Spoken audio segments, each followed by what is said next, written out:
Alright. Welcome back to the Unfortunate Son, session 28. Uncle Uthem, is that you? Last time we left off, the party had entered into the dungeon, the tomb of this Destiny's Lord, the one who sees the path as the party is generally starting to gather.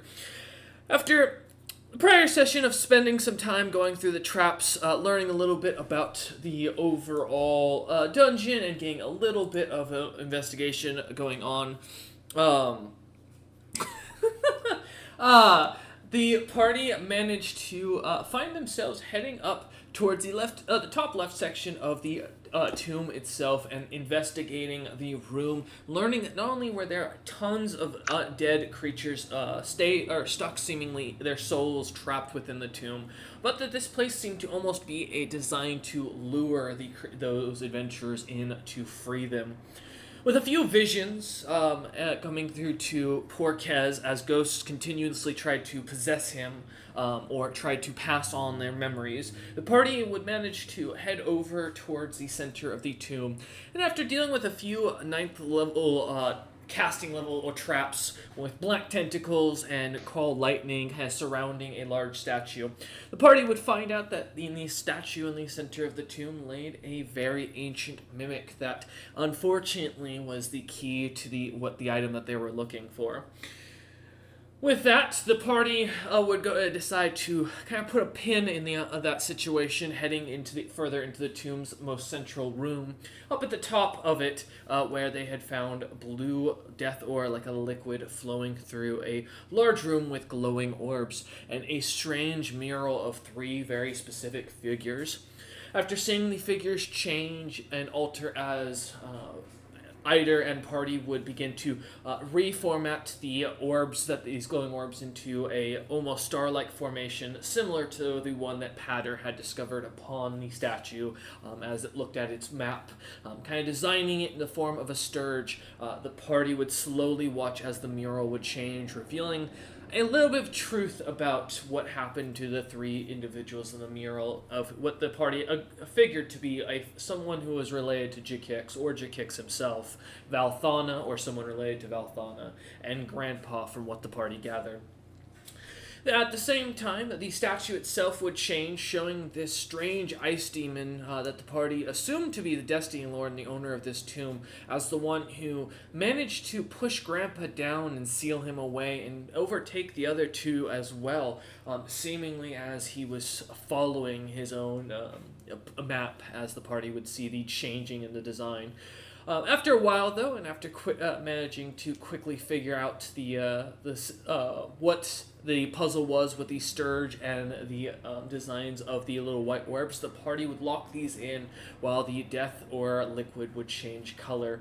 Finally, managing to not only grab the book to some quick hands from Patter II, but also, after gathering a couple of other extra items themselves, a cloak and a ring.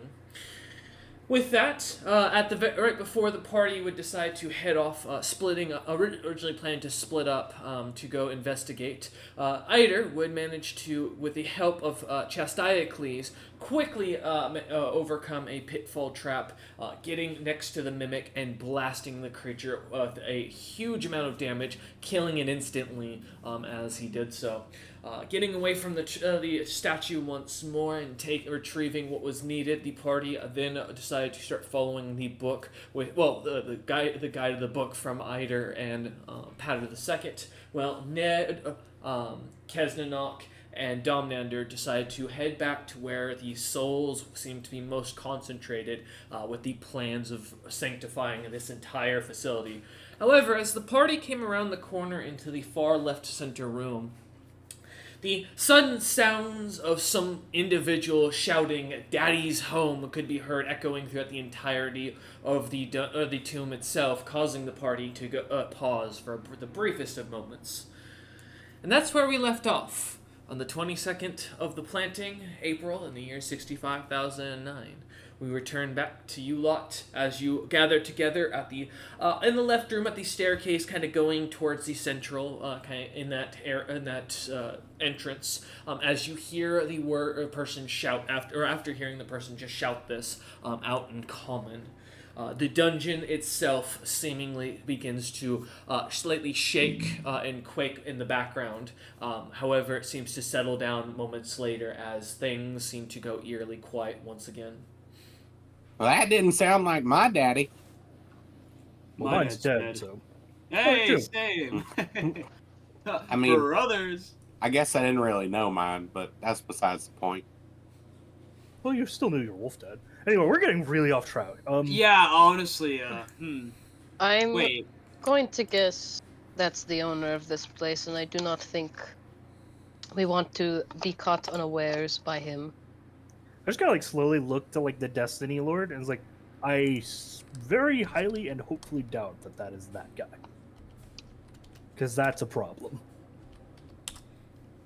I don't know what other person would proclaim themselves daddy and enter a tomb that's known to be dangerous, but if you have better ideas, and as I'm saying this, I do say he's like getting his like I guess like gauntlets prepped. He's like prepping himself. I am preparing to like Dom's preparing to initiate combat as he's talking. He's not just sitting idle, but just like kind of looks at Hyder like Yep. unless you think one of those giants followed us here. Do not worry, guys. I have a lot of level 0 spells ready. 3 level 1s and 2 level 2s. Let's rock and roll. Or try to get out of here without fighting this bastard. Yeah, I would like to charge up a little bit. Also, did this voice sound familiar? No, it did not. To your knowledge. Getcha. Hey, Patter, does this voice sound familiar? Well, I doubt it, but does it? Patter, yes. give me a knowledge history. Oh, wait. Wait, what about it? What? Hold on. Wait, Yeah, the Really much. DC is 50. Long ago. 24. I can imagine if it was your dad. 4. You have no idea who this is. Just shake my head no. We're gonna walk. It's gonna be a bison. It's gonna be the bison Patter. That would be wild. That was Joke. his uncle, though. That's fine. You hear in the background, I know you're in here, unfortunate sons, and I've got your friend here. As you hear the screaming of a bison in the background. We don't have friends. Wait, who's no, that? that's Captain Bison. No, I mean better. You hear the sounds of this bison, kind of in a rough voice, yelling, "I am not Captain Bison. My name is Patter." I corrected myself. Is that the guy that you guys Bison were couldn't talking to me take about? him. He's here for you. Oh. Hey, Patter the second, we'll help you save your uncle. Why would I care? Oh, yeah, you have family and stuff, but if you don't care, that's Yeah, well, fine. it's more family rules. If a patter gets captured, unless you come family from family like Wow, scholars. that's a horrible thing. Not exactly a commitment. Not exactly to the family. Gotcha. You know, I almost understood you because you were breaking it. However, Yeah. that's fine. I'm glad I wasn't the only one that thought he sounded like a robot. No. Good. All right. I understand you definitely don't want to go like more into like potential danger. Could you please scout it out? I don't want to leave your uncle behind. Apparently, he helped you guys out, so I prefer not to leave him to this potentially horrible. I Each don't of you think give we me could- a listen check. Sick. All right. Which Might- dice is gonna fuck I me will over also this mention, Kez, what's the distance on your protection from evil that you Same. still have? Me? Yeah. It's just me. Oh, what? There's no range? Oh, it's No, just, no, it's just around you? Oh, okay. It's Good to know. self-casting. Good to know. Alright. 9:27. Jesus, Ned. I can hear everything. I can hear the That- future. Damn. Is In the distance, Ned can hear 2 bats currently fucking in the background. That's not helpful at all, Ned. Focus up. that's just a 15. 15, okay.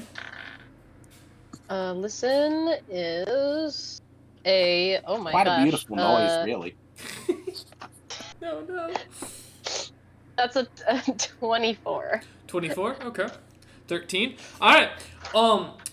Ned and Domnender, you both hear the sounds of something wet suddenly smacking against the ground, and the voice of the patter person seems to get quieter and fainter until it dissipates completely, as you notice. The rest of you start to notice that these sounds seem to dissipate.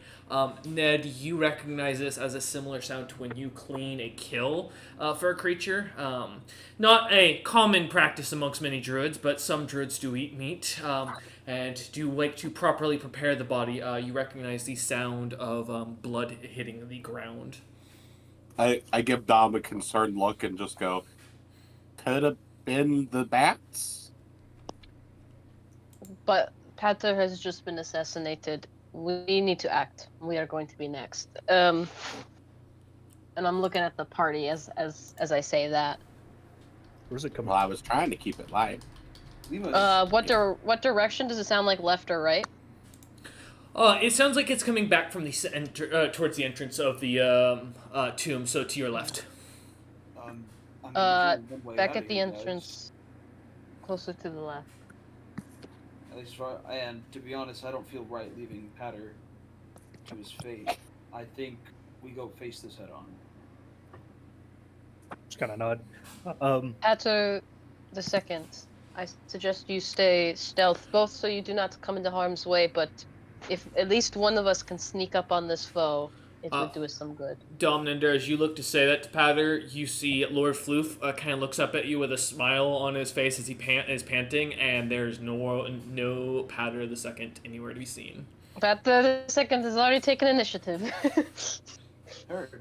All right. Shall we move on? Just kind of Which- nod, like, out gonna of start character- marching towards the center of the entrance. It's time Which to meet our direction? destiny. To the Because front. some traps got reactivated. That's true. It is true. And Patter the second is nowhere to be seen. The fire sword room is safe, but the hallway leading up to that isn't. So if we're going on the left path on the map, we would have to be careful of that room with the tiles. At least we know the location of where they are.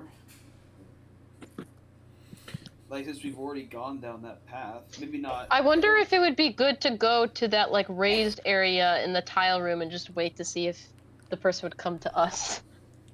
That also means that we'd be letting Patter the first die, though. Is the only other Well, problem there. I mean, DM described it as a killing blow. Patter went silent. Patter's already dead.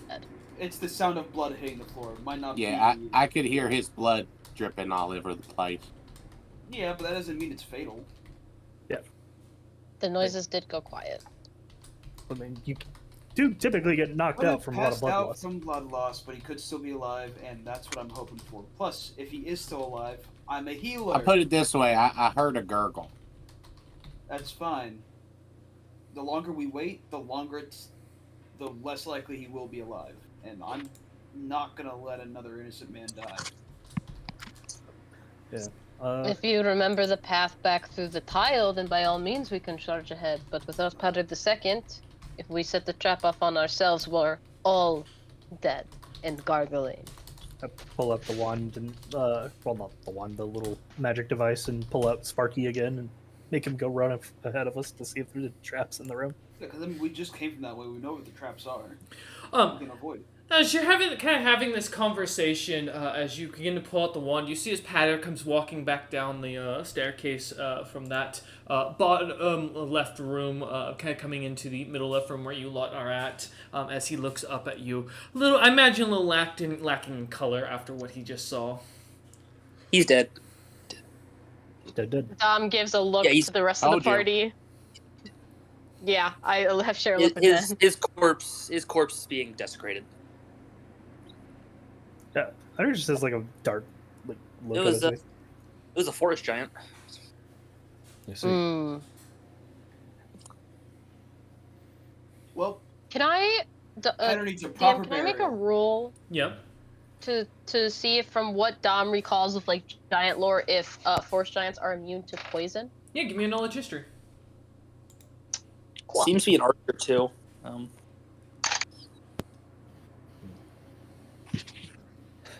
knowledge history.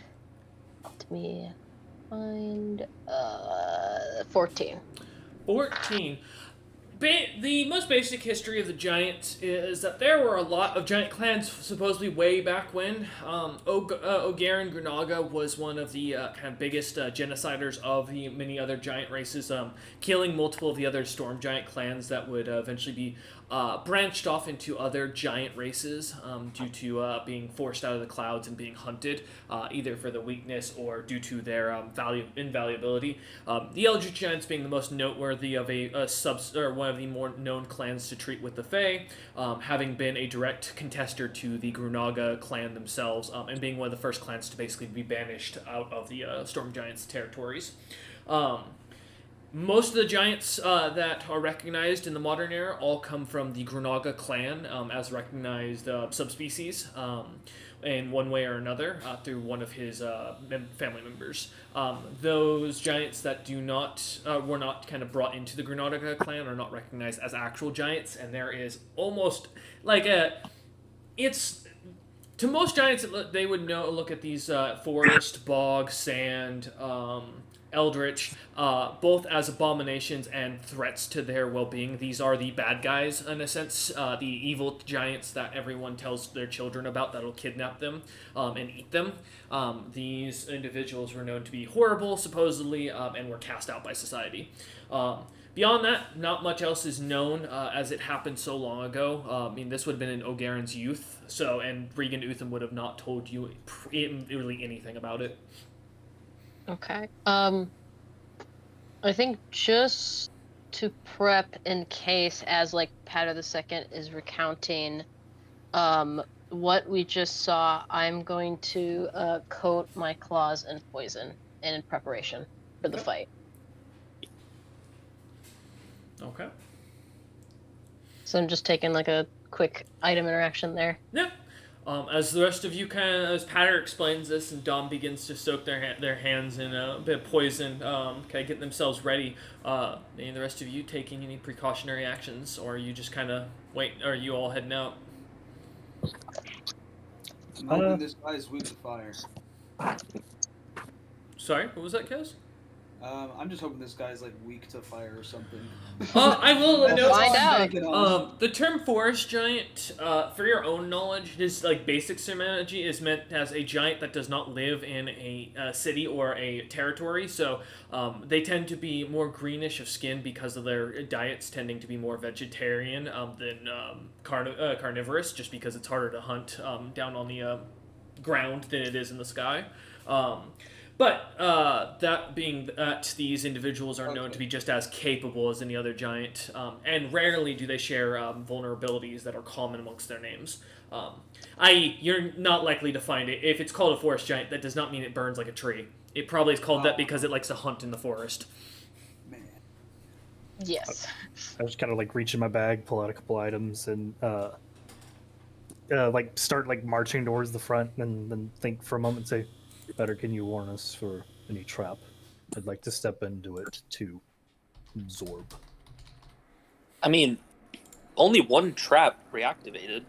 I mean, I walked to the front. Oh, never mind. It was just the ceiling crushy thing. Mhm.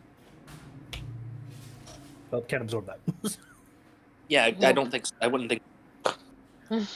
I would be scary if I could, though. Absorb gravity. Do it. That's not even gravity. That's just two stones meeting. Force. I have a question for you, Eider. For cantrip level spells, how many of those does it take to get you one slot? Like one level? Infinite? Because they don't have a spell level. Like, their spell level is 0, so... Okay. I'm technically immune to cantrips if I want to be, basically. That's wild.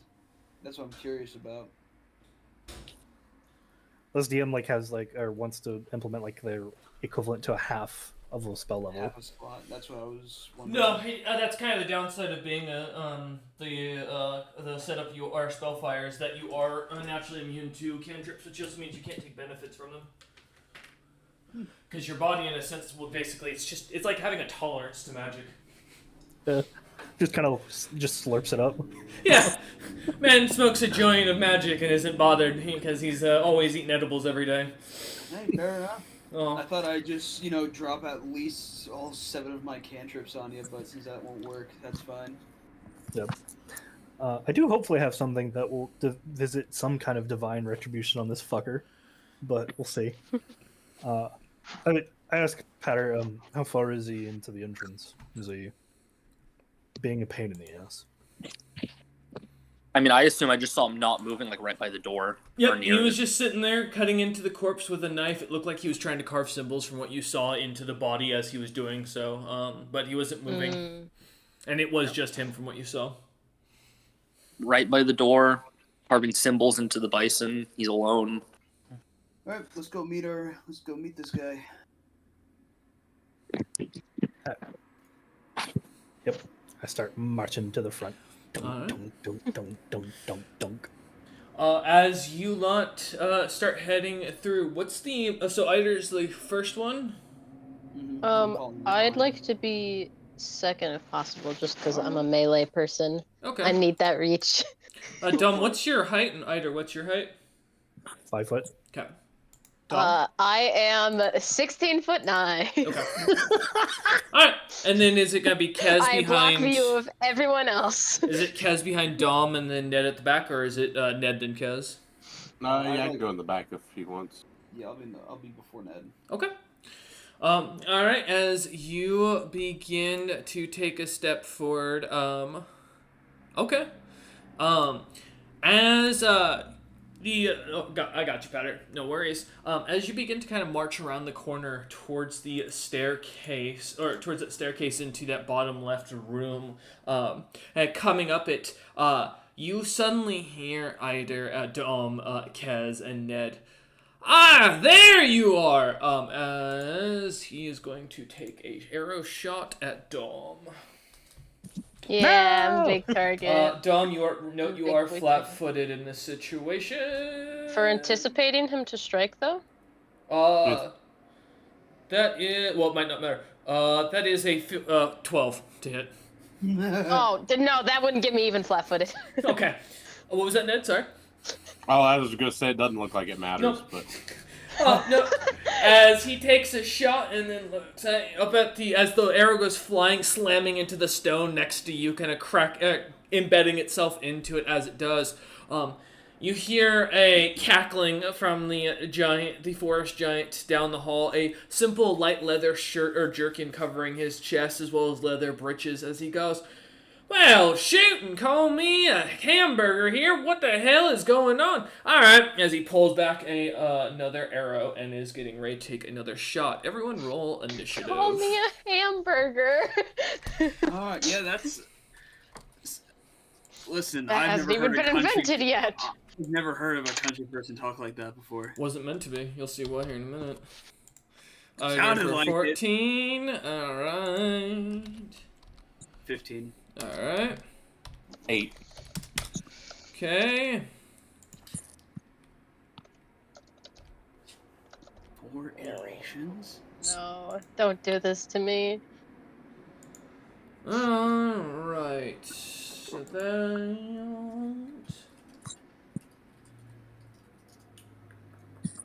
Alright. Give me a moment as I'm just doing some simplistic math. Alright. Dom, what'd you get? 6 total. Pat of the second? I rolled bad. 19. 19. Okay. Alrighty, un momento. How could this happen? How could this happen to me? Did you make your mistakes? Yeah, I got nowhere to run. You say that, I literally Life don't. goes on and on. I'm a fucking conga line of large people behind Hey, me. you're so short, you could run between Dom's legs. You got- could probably do like the SpongeBob slap train tactic. Don't worry. It's just half of the enemies are actually... no, I think Patter's the only one who outpaced. Yep. Kez, you said 14, right? Just to make sure I'm right on that, my number here. 15. 15, that's right. Thank you. Ah, Kez, what's your dex? My dex is 14. Sorry, no. Patter the Second is the only one who actually managed to outbeat the any of the enemies. Wonderful. I'm sorry. Guys, you we're did... doing so good. We're saving our crits for the attacks, clearly. Yeah, of course. All right. At the top of the initiative, as this forest giant kind of pulls back on his bow again, he pulls out another arrow out of it and smiles as he does so, and he's going to take another shot. I'm just double checking. No, okay. Oh, my apologies. I did the math on that wrong.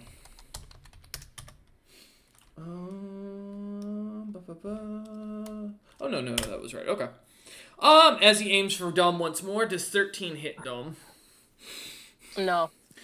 As the arrow again slams into the wall beside you, kind of hitting it, he just kind of looks up and kind of like taps his bow onto the wall lightly a few times. He looks at it and goes, "Dang, Nebbit, that's not normal." And he pulls back another arrow as he's not moving. Why don't you give me a try? Give me a second. Actually, let's see if he can even see you. I am in front of Dom. I know, but you're also quite short. He's not looking anywhere near. That's a nat one. He does not see you as he kind of looks up and goes. Dom's crotch suddenly speaks. Wait, are we upstairs from him? Or You downstairs technically from him? are, but at the angle, because of how the thing is, you're not visible enough with his height's difference, so he doesn't notice you at all. As he kind of looks up, kind of seeing a bit of more of a darkened shadow in the hallway after the torch that Patter the Second took off the wall, kind of causing this hallway to be a bit darker. You hear the giant go, "I didn't know you could make your crotch talk. That's a cool trick. Check this out," as he pulls back. You should hear what his ass can do. And that is a 20 to hit. Misses. Misses. As the arrow goes flying again past and kind of collides into the wall and kind of drops into the ground behind you as after coming loose. And looks at it again, taps it again, and you see as his bow begins to lightly glow as he ends his turn. And as he last thing he says is, "All right, boys, get him." All right, Ned. Behind you. How do you feel about ice blades? They're a little cold. Does an 18 hit, Ned? Just barely, but yes. As you feel something suddenly stab into your back, because the cold blade runs through as you look back and see this blue, icy-looking demonic bug stare at you with its crystallized blue-colored eyes. They kind of blink for a few seconds, fluttering at you, the ice slightly melting as it does. Let's see what damage is. Joke's on you, Ned took a racial trait. He's actually immune to ice blades. Exactly. This is cold cold damage for reference. So. Wait, didn't our clothes help against that, or just weather cold? That's just weather cold. Yeah, you can't be affected by the Okay, that's what I cold thought. effect. I'm just double checking something. Ba-ba-bum. Not gonna Ned, the moss on your skin should absorb the water. Oh, alright. Perfect. So you take 3 points of ice damage, or of cold damage, as the blade stabs into you. However, as the blade pulls back out, we are going to go ahead and roll something. As you feel little icicles stuck into the wound, and as you move, they seem to almost pierce like little pinpricks into your body. Please give me a fortitude save. This is the vampire bats all over again. The It bone is. bats. Ned, come on. 12. Alright. That is a fail, so you will take full. So for the next 10 rounds, Ned, at the beginning of each of your rounds, you will take 3d6 of cold damage. Oh, good. Unless, yeah. Alright.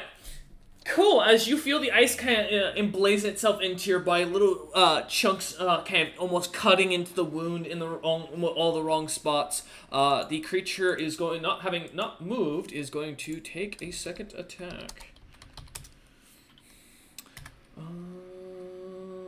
There we go. Oh, sorry, my bad. Let me actually add math properly, because that's a +2. That's 18 to hit. That hits. Okay. Don't worry. It's only another another 3 wow, man, that's twice now. 3 points of cold damage once more. And thankfully this the secondary effect does not stack. As it pulls the blade back out, kind of as the creature seems to smile. Well, if it could smile, it seems to look at you as it ends its turn. And Ned, I'm sorry to tell you, as your party assumedly would be kind of kind of going up that staircase with all of you one by one lining up, you being at the back, at the what would be probably, I assume, roughly the mouth of the staircase, as the party hasn't moved forward much, or hasn't moved forward yet into the next room. Do you find yourself flanked by what looks to be 2 other ice demons on either side of the one that just stabbed at you? Cool. So, to save us here, I'm gonna do... Give me a second. D20 plus 13. Alright, 24, 27, 25, and 29 They all to hit. hit. Yep. Alright. Again, good news. You do not have to worry about that. So, 4... you take a total of 22 cold damage as the blades continue to slice into your back one after another, Ned, as the creatures kind of just go at you, ending their turn. Alright. Patter the second, you are up. I want to stab the forest giant in his Achilles heel. Alright, as I will say at this point, since you went off before them, you're only about, you're still at the top of that staircase, looking down into the room. The giant is at the hallway at the very end, so to give you kind of a quick, I'll just give a quick understanding of it here so it's easier with a visual. Oh, here. Un momento. I love visuals. Yeah, it just makes my life easier if I just do it like this.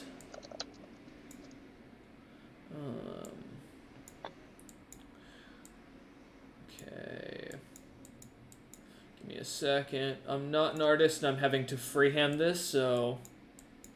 Oof. Yep. And unlike Maya, I have about the mouse dexterity of a hamster. So, there you go. That's roughly what you know. But as you look over, Patter, you're being at the top of the staircase with having been able to get a bit ahead of the party. You haven't been seen yet as you look on. But you've got a decent, about almost a 60-foot, a 50-foot dash to the staircase if you want to get there. Hallway, not staircase. Okay. So like 50 feet to kind of get close to him. To get within 5 feet of him, yeah. I'll go 30, because I'll be within sneak attack range, and I'm going to use my longbow. Okay. So you have to get a toothpick to the heel, which I just think is kind of funny. Longbow to the Johnson. No, that's not okay. No. Give him the old dick rod. Maybe next round. Yeah, maybe next round. He took one of your progeny. Take all of his. The 22 hit. 22 does hit. Sick. As you pull back on your tiny toothpick bow to launch your small toothpicks up at him.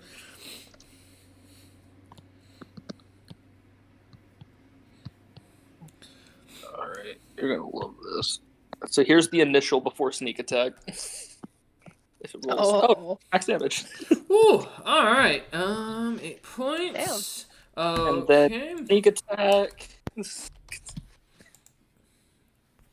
Oh, I just gave him 1,000 health. No, there we go. Oh god! No, sorry, I missed. So over. I misput a 1 in there. Don't mind me. Real quick. 1,000. I'm running. Fuck this. And the 17 is what for reference? That's sneak attack. Sneak attack. All right. Give me a second. Minus that. All right. Is he chaotic? He is not. Nope. I'm sorry to tell you. Everything is I true don't know. neutral. Killing that Patter the first and then gutting him like that seems kind of Farted. chaotic to me, just objectively. No. He's not just chaotic. evil. He's probably some sort of evil. Well, All right. that's my turn. As Patter II pulls back on his bow, as you not just hear the sounds of the squeaking mouse kind of straining as they pull back, and then suddenly the giant shoulder kind of pushing back as if something just collided with it, as the giant kind of looks down and pulls out a tiny toothpick-like arrow and flings it away, looking around for the source, not really noticing anything. Alright. As that ends Patter's turn, the last of the ice demons is going to go ahead and climb up the side of the wall.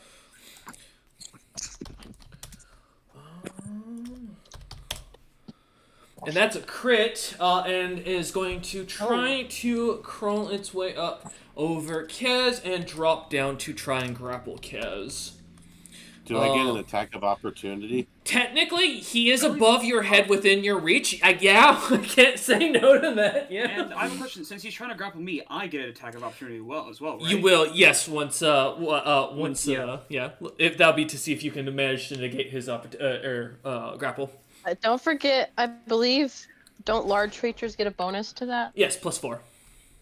Yes. But that's on the grapple, so we'll get to that in a minute. Yeah, so go ahead, Ned, and roll your attack as you see this ice demon kind of climb up the side of the wall and kind of ignoring you as the three try to corner and stab at you as it climbs up the side of the wall, trying to go past towards and around you over towards Kez. Nope. 21. 21. That hits.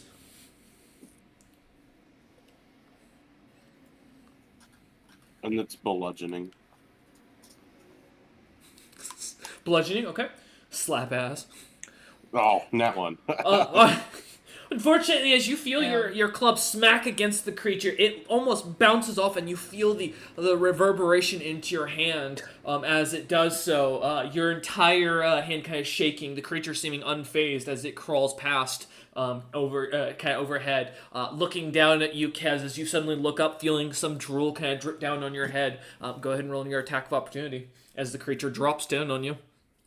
Yippee! Does a 19 hit? It does not. Sorry, buddy. All right. Well, the good news is now you get to grapple.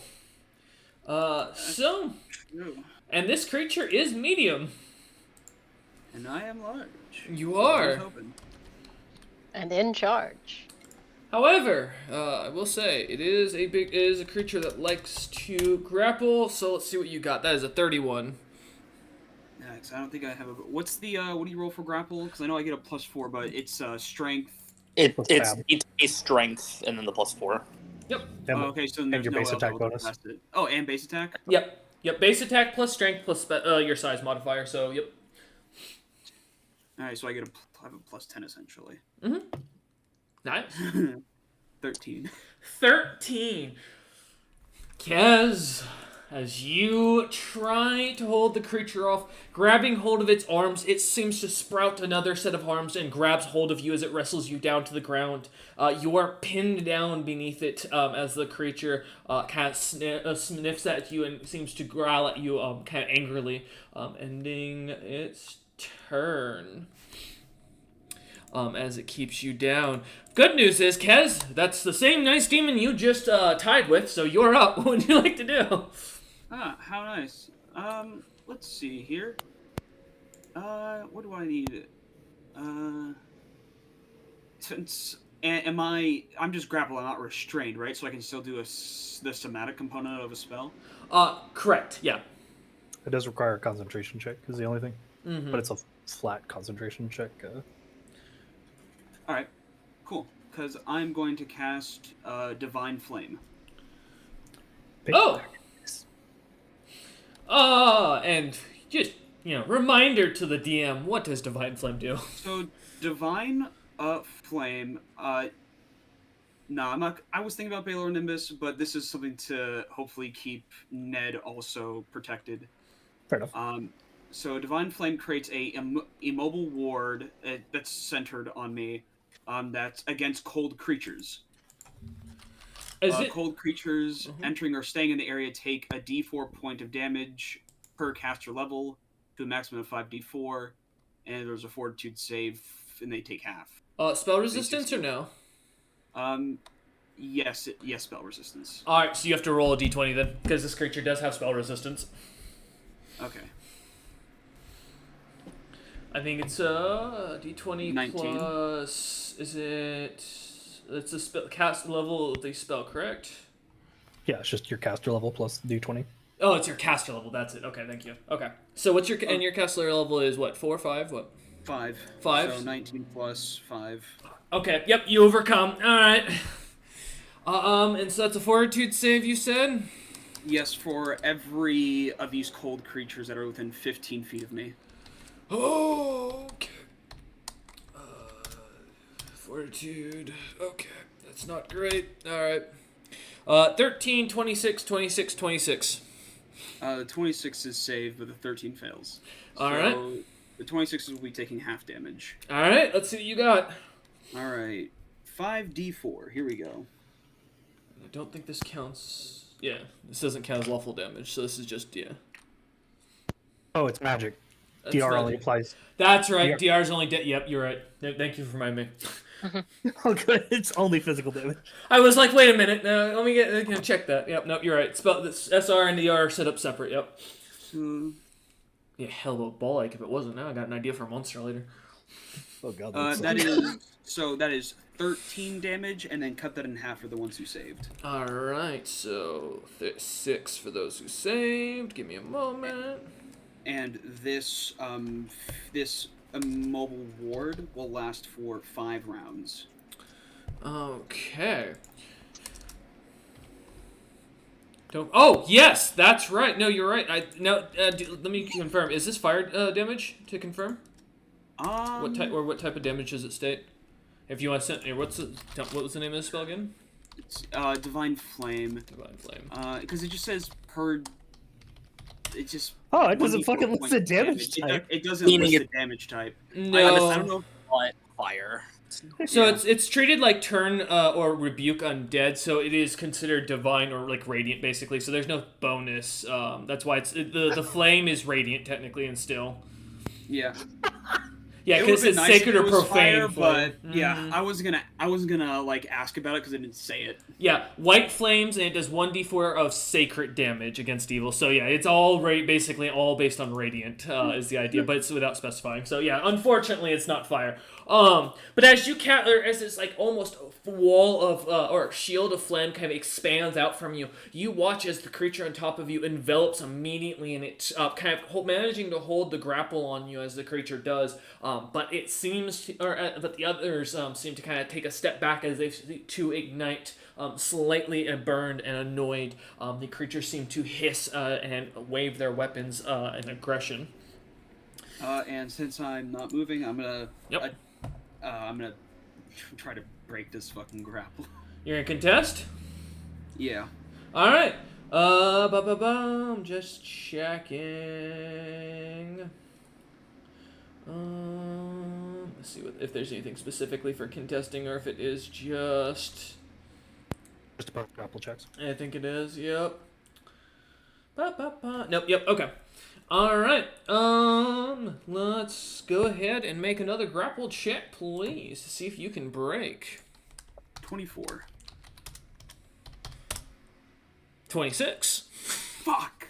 As the creature as you try to wiggle away, the creature kind of shaking the fire off of it as it does, and it seems to stare at you. We're so. Kez just sees himself for a moment in this creature, an evil version, a road not traveled for a moment as it flashes in his head. Alright, Kez, as you end your turn staring up at this monster, its icy drool kind of hitting your face lightly as it burns, kind of as it slides down the side of your cheek towards the ground. Eider, you're up. Gotcha. Cleanse me an eternal flame later. Being at the front of the group, I would say Dom is technically causing full cover, but you are short enough to go between Dom's legs very easily. So yeah, you can easily kind of get between kind of Dom's legs if you wanted to. But in front of you, you have about 30 feet of walkway of kind of overhang until you hit the where the cliff or hang off is. Off to the right, of course, you can see these stairs, the rest of the room being about 50-ish feet on the bottom as you look down there. You can kind of see the frost giant with your height. I will say it's a little difficult due to the angle, but you can see the top of the creature's head as well as the slight glowing on the bow. Gotcha. All I see are the sounds of violent death coming on from behind me. And if I'm to read this map correctly, basically it would take me an entire round to just get in melee range with the giant. Yeah, roughly. Yeah, I will say you can look, but as you look back, you can see Kez kind of pinned down to the ground by this creature. It's on top of him, and what looks to be Ned kind of facing off with something behind him. And bleeding. Yeah, and bleeding with multiple stab wounds in his back. Yeah, that's not great. This is not the best fucking. Because they can't share a space fully with them, I don't think. No. I can help out Kez a little bit, but not a whole lot. Could just walk forward and just shoot this fucker in the face with a spellfire blast, but. What if he's spell resistant? I don't give a shit. That's fair. I'm fucking supernatural. I don't give a shit about I spell forgot about resistance. that. That's true. Spell resistance is applied to supernatural. Yep. I kind of grimace, kind of nod to Dom and say, if this hurts, I'm sorry. I blow fire backwards, back towards Kez, and it should 5-foot step back in or into the room. Okay. So I'm that way because the cone is 15 feet, so it'll get to Dom and Kez. Kez is in the same square as the ice demon. Yes, correct. So it should hit. Basically, it's only those two targets. I don't know if Ned is. No, Ned is technically a square behind him, behind Kez. Well, I don't know if that Ned is. If you're taking a 5-foot step back, that would put them Ned at the edge of a 20-foot, roughly. Fire resistant, yes. But okay. No. Yeah.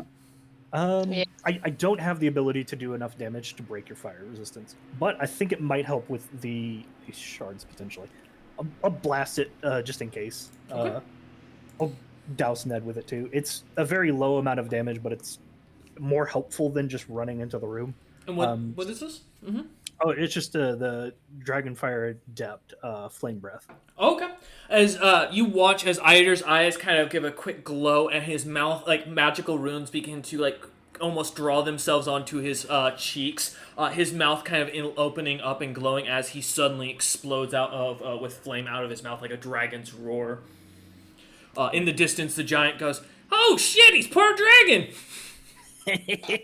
No, the DC isn't amazing. It's a DC 15 reflex save. So technically, yeah, they can still, yeah. All right, Dom, Kez, and Ned, please all give me a reflex save, or you can choose to fail. I mean, I am grappled, so I don't think I. You can't make a reflex save. You are correct. I mean, to be fair, I'm immune to fire anyway, so I'm okay. And technically, neither can the creature that's grappling at you. As you mentioned that. Yeah. He can either break the grapple and run away, or no, he's gonna hold it. We're keeping this grapple.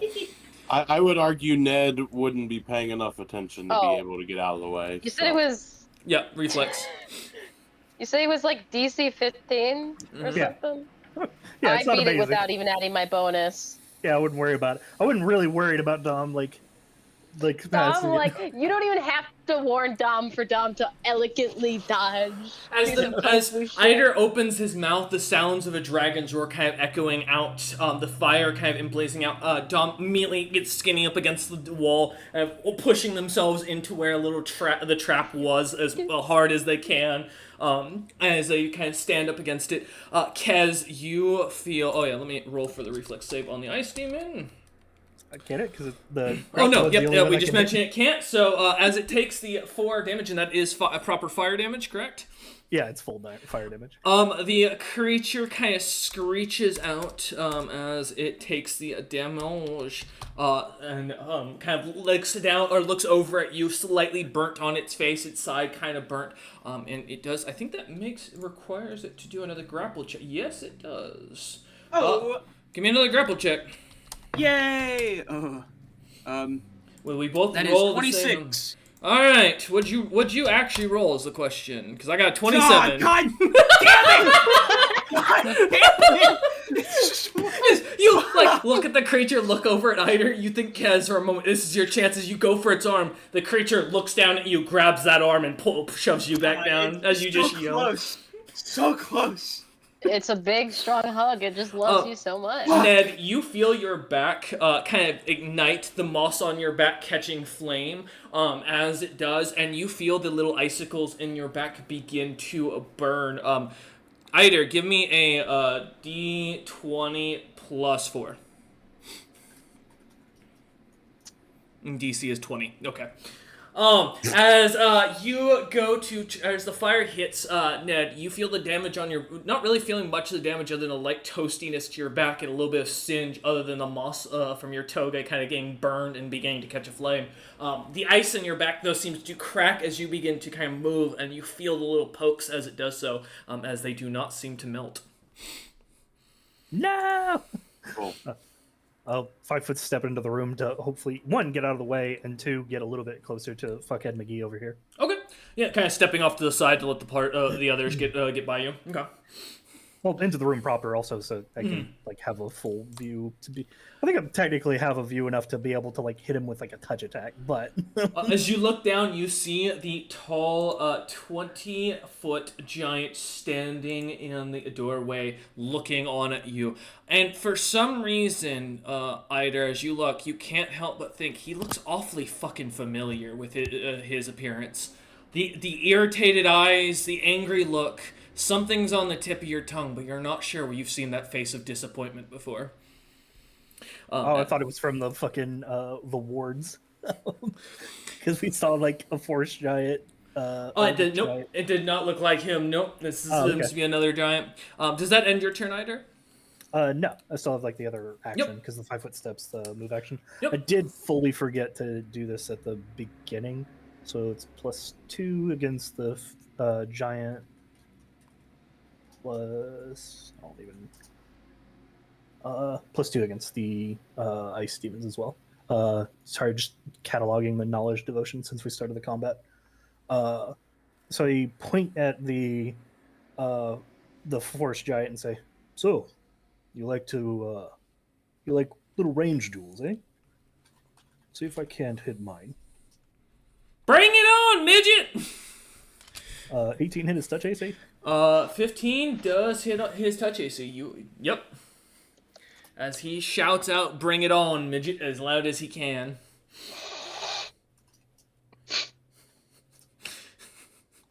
Uh, 21 to hit? Or 21 damage? Yeah. DC 25 reflex save, because it's just the normal. And this is your spellfire? Yeah. 1d20 plus 5, just to see, as he doesn't know what this is. That's a 12. No, not even close. As you watch as Eider kind of aims down his hand, a burst of magic just exploding from his hand in a bright light of force. It lams into the forest giant standing there. And as it does, you watch as it immediately sucks into him, and he looks completely unfazed and goes, "Oh shit, you too! My turn next!" Man, that's so fun. Well, we're gonna figure out who's got a bigger con score. Not optimistic in your favor, buddy, I'm afraid. Oh, you fool! I have a trick up my sleeve.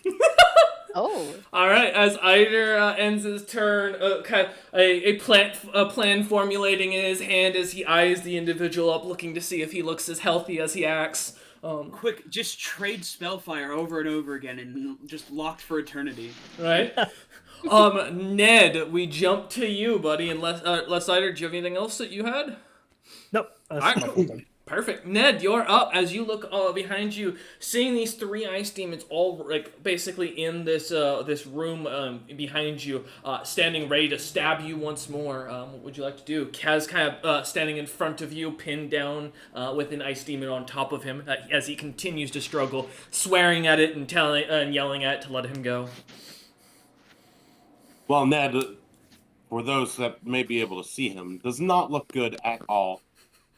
He's going to lift his hand up, snap his fingers, and I cast Produce Flame. So there is now just essentially a torch flame in the palm of Ned's hand. Mm-hmm. And I would like to reach back and touch the ice demon that's holding on Kez. Okay. Yeah. Note, you do take 14 points of cold damage at the beginning of the turn. Oh, never mind. Ned goes down. Oh! As Ned goes to grab the torch in his hand, beginning to glow, getting ready to reach out to you, Kez. You see, and as Ned just seems to reach for it, his body collapses as his eyes roll back, and you see large ice spikes kind of jutting out of his back suddenly. I guess that's what happens when you have 3 or 4 ice demons that attack you all in like almost one turn. That's crazy. Kez looks up, concern, realization, and then sees the creatures look at him. Since that was the start of my turn, do I roll a save? Yes, you do. Sick. I mean, hey. Oh, good. Oh no, that's one failure. Okay. At least I have this immovable, like, force field around me that does damage to these cold creatures. That's my saving grace right now. It's true, and that's at the beginning of your turn, though, right, Kez? Yeah.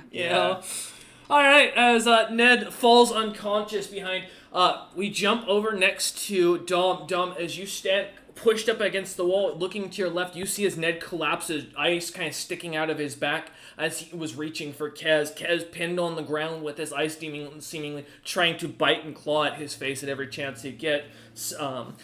Eider over off to the side, now fully focused on the giant that seems to be shooting arrows at you lot as he seems to be shooting off his spellfire towards the creature. What would you like to do?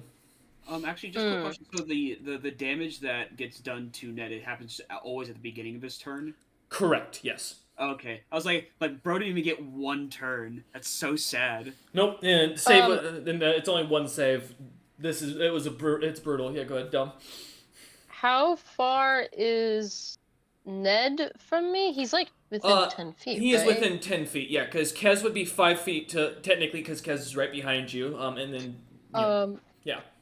Dom watches Eider start to spellfire against the giant, assumes he has it in the bag to turns to face his allies who are being ganged up on, and I think he's gonna glance at Kez and be like, "Do you think you could get him up?"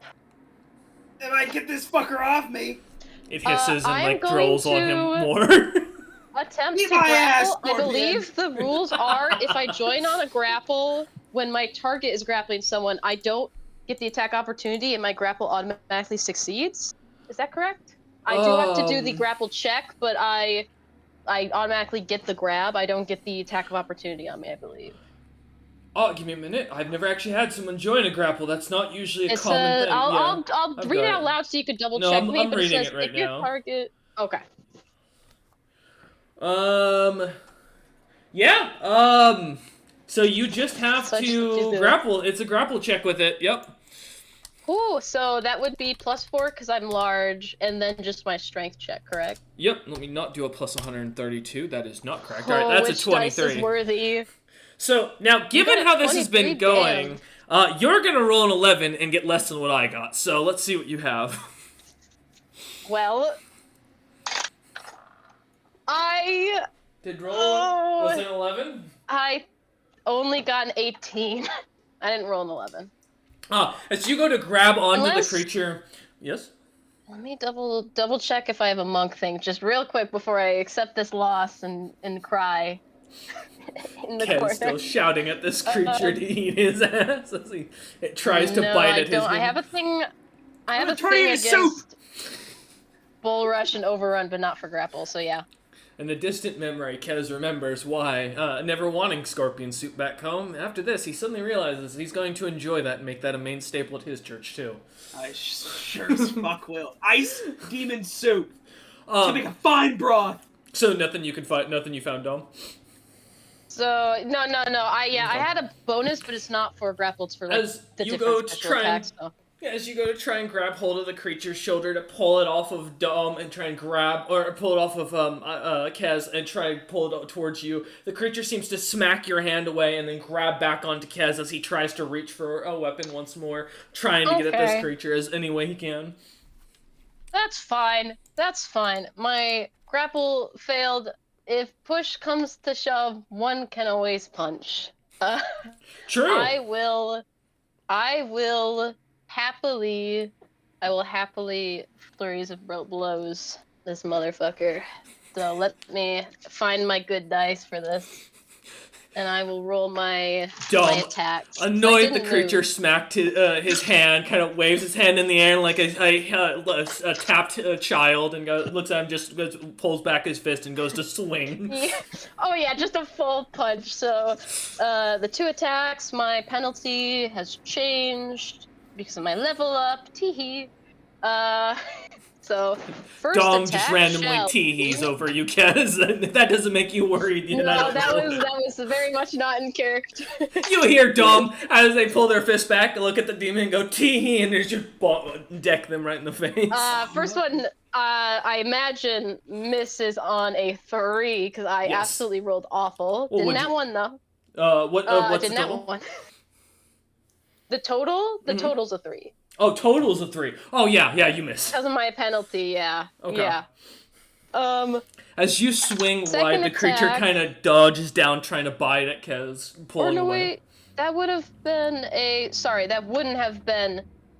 I forgot to add the rest of my bonus. Sorry, that would have been a 9 total, not a 3. Yeah, I was like, wait a minute, what? As the punch goes a little guys, more wide. It's been a while since I flurried of blows. I still miss, I imagine, but... Yeah, the punch still goes wide of the creature as it continues to try and bite at Kez every chance it can. Next hit, guys, redemption arc, next hit is a 20. I'm sorry to tell you that doesn't hit. Yeah. No! Yeah, it happened to me earlier. It probably should. Grapple gives you a -4 to dex. Let me double check. If I'm just up in his bug face throwing some punches. Oh, you are right. I thought it was only a -2. My apologies. Okay, never mind. That second one. No, the 9 does not hit. The second one does hit. Yes, just barely. Okay, great. Oh, good. This is Thank good you for reminding me, I was Ida. about to be really upset. So let me. Okay, it's damage time, boys. I fully thought it was a -2. Oh, I haven't done this in a while. Where are my good dice? I don't trust any of my dice to make good and valuable decisions. Fellas, from this information, I have learned that I have to roll either a 19 So my or strikes 20 are now to supernatural hit. magic for the point of resistance, by the way. So Okay. these are magic. Ah, Zeb, the boy, Justiacles. That's 3 for just the punches, and then I need to find my gauntlet damage. Gauntlet damage is just another 1d6 plus my wisdom. So my wisdom is 3. So 9 total damage for that one punch. 9 total as you go in. As the first one goes wide, the kind of smacking into the air, the creature dodging down, not on purpose as it tries to bite at Kez. As the creature raises its head up, getting the timing right, you smack it into the side of the head as hard as you can. As the creature suddenly kind of like gets its head rung like a bell as it goes to the side. And it looks back, and I believe that issues a...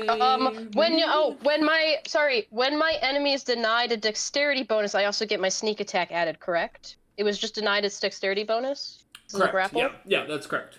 So sorry, that's what I was thinking. There's something. Add another 5 to that then. For my magical punch damage. Okay. As you slam into the creature, as the hit hits it, you hear crunch of the carapace as pieces of it crack, kind of falling down onto Kez. Little bits of this greenish blue blood kind of dripping down from the side of its face onto Kez as the creature turns back. One of its mouth mandibles slightly crooked from the hit as it looks over at you, Dom. Its cheek beginning to already slightly expand and swell as the carapace around looks like it's starting to crack even more. The creature seems to sputter something, and a little bit more of that greenish blue liquid kind of drains down onto Kez's face as it looks at you.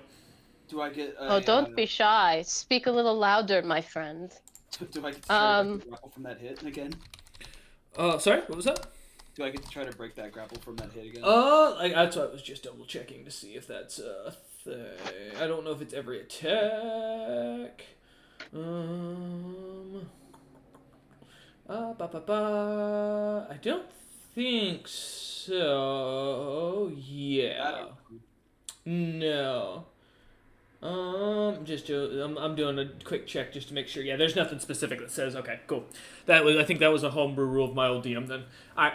No, there is no re-grapple check after the creature is hit. The creature still is only if or upon its turn, I believe.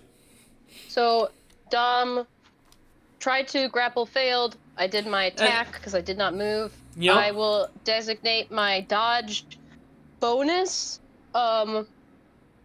against actually the forest giant behind me because I'm aware he's still a threat. So I just get a bonus to my armor class against attacks. Okay. That's just a thing I do. And my turn is ended.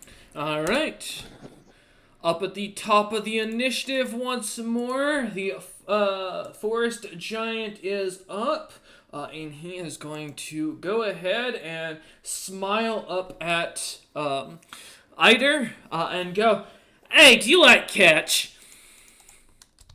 And he is going to pull out a boulder the size about 15 feet in width and length. Oh, No. Playing catch. Good! A father's Neither son. did I when I was younger.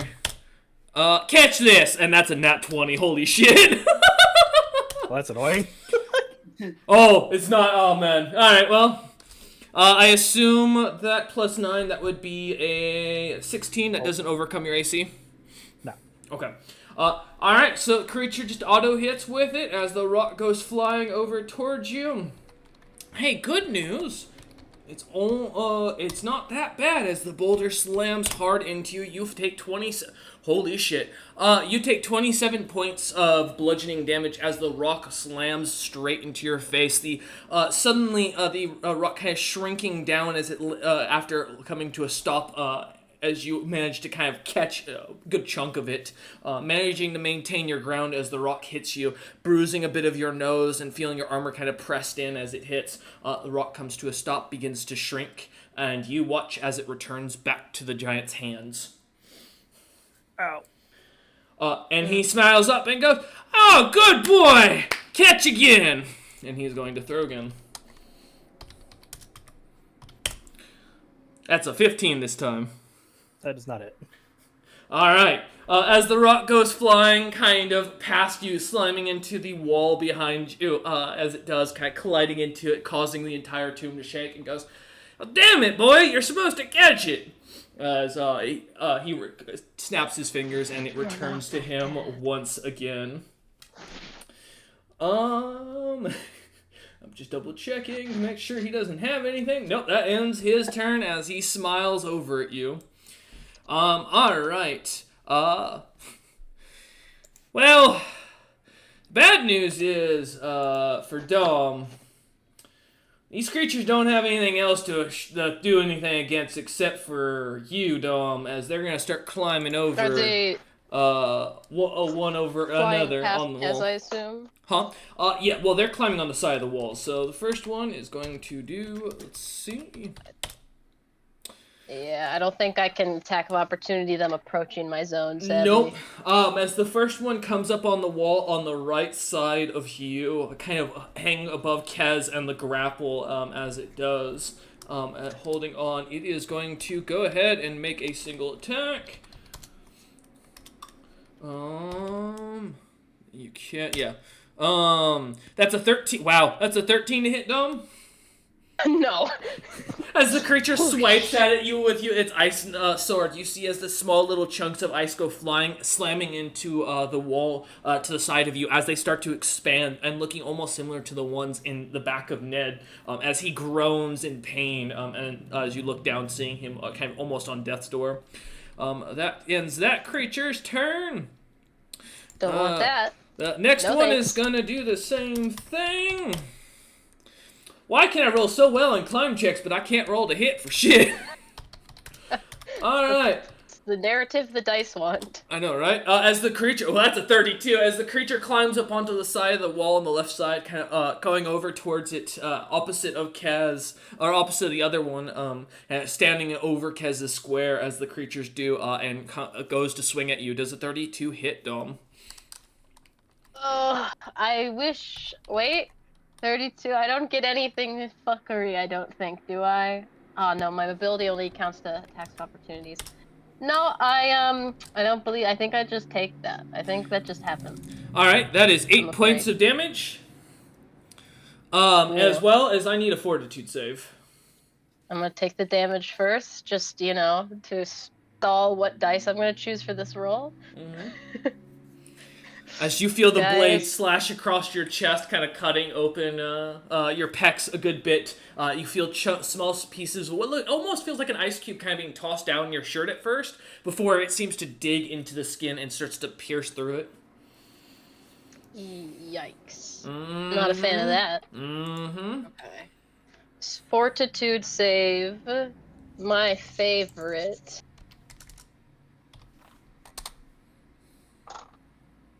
Oh, that's actually pretty good. That's 23.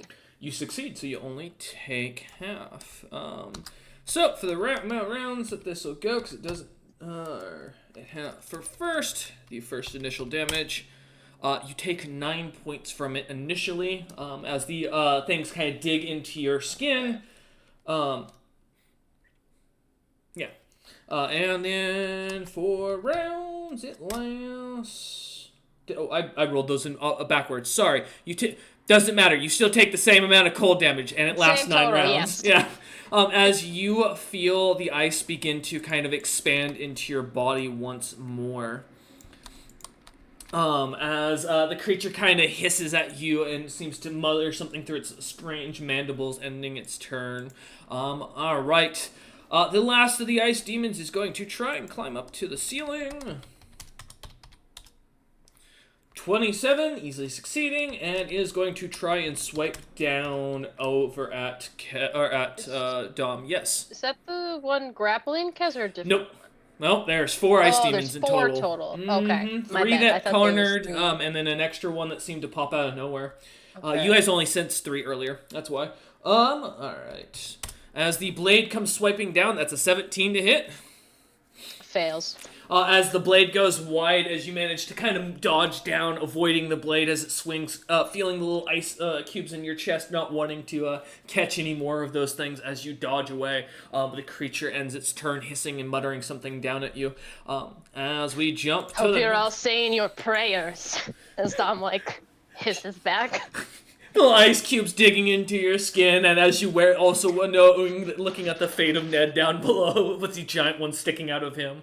So you say this with pride and intimidation. Patter, you're up. Patter. In the middle of that room, Patter, as you saw the spellfire, just a glimpse of magical force splash past you, hitting into the giant and seemingly being absorbed fully by the giant, and it's making its bow glow as well, or at least seemingly.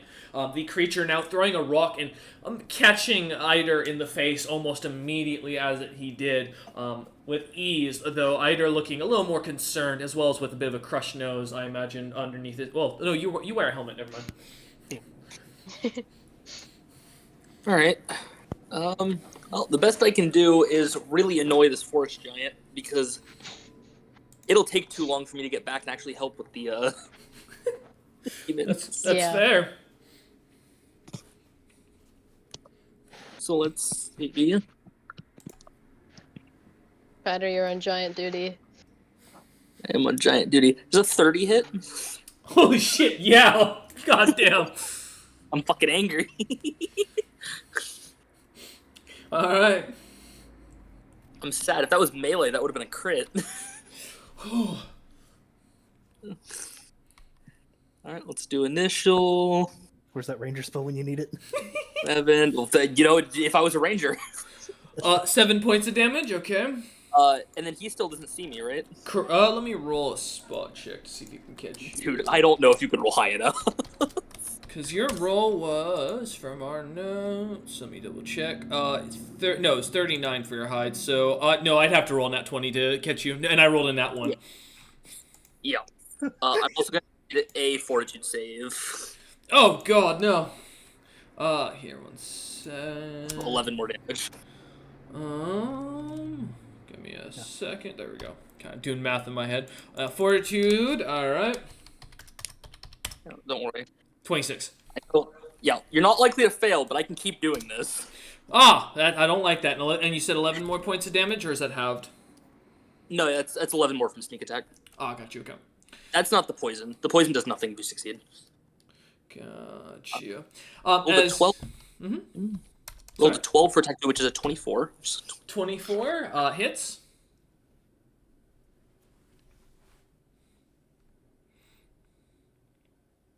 Oh, he muted. Oh. We lost. Okay, wait a moment. Patter the second has stepped away. Patter's declared timeout. 8 points of Everybody damage. get along. Okay. Is sneak attack limited one round? Yes. Or is it just as long as you're not sighted? No, No, it's. I No, believe. it's once per attack. Yeah, no, I think it's once per round. No, it's not in 3.5. I think that's 5e. That's 5e. 3.5, you can sneak attack as many times as you fulfill the conditions. Oh, So if you have 100 attacks, you can make 100 sneak attacks. Jesus That's Christ. awful. Really? Let me look. I could have sworn sneak attack had stricter rules than that. I know. Well, it has stricter rules in that they have to be denied their dexterity bonus. Yeah, or it's like be real flanked. specific. That's why I haven't be done it flanked. yet. Just why I like being invisible over here. Yeah. Yeah, no. Yes, there's it goes. And then on a critical hit, it's not multiply, which is in 5e. Yeah, but I haven't crit yet. Living creatures with discernible autonomies undead. Yeah. Dirt well enough to pick out a vital spot must be able to reach vital spots. Yeah, technically, as long as you fulfill the thing. Yeah, as long as you're concealed. Yep. You're 11 good. more. 11 more. New Okay. fortitude save. 1 second. Okay. Pa-pa-bum. D20. That is a 28. Yep, success. You're still fine. As one after another, as you pull arrows down, twanging them off towards the creature. Again, the giant seemingly confused, looking up at Eider and wondering how these little toothpicks are launching into him each time as you continue to barrage him. As the creature continues to look around, wondering what it is. Eider's doing it with his mind. No, still doesn't spot you. The end of my turn. All right. As you end your turn, the ice demon on top of Kez is going to roll to maintain grapple. So Kez, go ahead and give me a grapple check. 19. Well, if this is anything like we've had, this is about to go terribly. That is... Oh! You said 19? Yeah, 19. As you break free of the creature, shoving it away. Kind of pushing it off of you as you do. The creature looks down, kind of surprised as it stands up for a second. Taking a moment as it does, and I believe it... Just double checking if that automatically... Yeah? Alright. As the creature goes ahead and is going to reinitialize another grapple. So you do get an attack of opportunity on it once again. Yay, let's hope I can roll high enough, because I only have a +3 to hit with this fucking Warhammer. Also think Dom gets another attack of opportunity. Well, I was gonna say, No, do I? it's only the person being grappled. Yeah. Yeah. That's what I thought. I was reading the grapple page. Oh shit! I just realized I haven't been adding my strength modifier. Oh, well. I've been hindering myself by 3. Have you been at least including your size Kez, bonus? Kez suddenly angry begins to flex harder as he grabs No, hold of the creature. Not the for my attacking with my hammer. Yep, you gotta add your strength to your base attack. Yeah. 21. 21 does hit. So you met as the creature goes to grab at you, swinging your hammer wide. You going for the creature's Not face. again! You shout, angry. Let's see how much damage you can do. All right, so that is, and it is. Does being a masterwork break through like the alignment stuff or no? No. Okay. There's nothing. Yep. All right, No, cool. not unless it specifies otherwise. Now there are weapons that are specifically like it says, hey, if a masterwork of this region gives extra bonus, but that's very D&D specific. All right, cool. I believe. Just gonna ask. All No, right, yeah, so go ahead. that is 9 bludgeoning and 6 lightning. As Kaz, anger in his mind, not wanting to be grabbed again or bled on or leaked on by this creature or even touched, swings his hammer with all his might like Thor. The lightning coming from kind of glimpses off the hammer as it smashes into the creature, and you watch the body go flying back into the room that you all just left. As it disappears, a chunk of its face kind of dropping down onto the ground, still left on Kez's hammer. The ice demon's kind of circling around above you, kind of look over at you suddenly, Kez, with a bit more notice as they start chittering. Actually, I have a question. Would you consider this a high-ranking fiend? Technically, yes, because it is a demon. This would be a creature that is native to Abaddon, so this would be a creature that is ranked pretty high amongst the fiend cultures. Gotcha. Because I have no idea how this works, but according to my weapon, if a high-ranking fiend is killed by this weapon, it has a chance of being sealed within. Though the runes for this design are engraved within the disruption, it seems to mimic a similar design as a weapon called Wolfsbane. Oh shit! Give me a D100. All right, cool. Yeah, you know what? It just occurred to me because you said they were a demon. I'm like, is this a high-ranking fiend? Because that's what it says. Okay. All right. Your own personal pet tried to kill you. Great. I mean, to be fair, it might just get absorbed into my thing. All right, and 62. As you watch the ice demon, I'm gonna have it roll something real quick.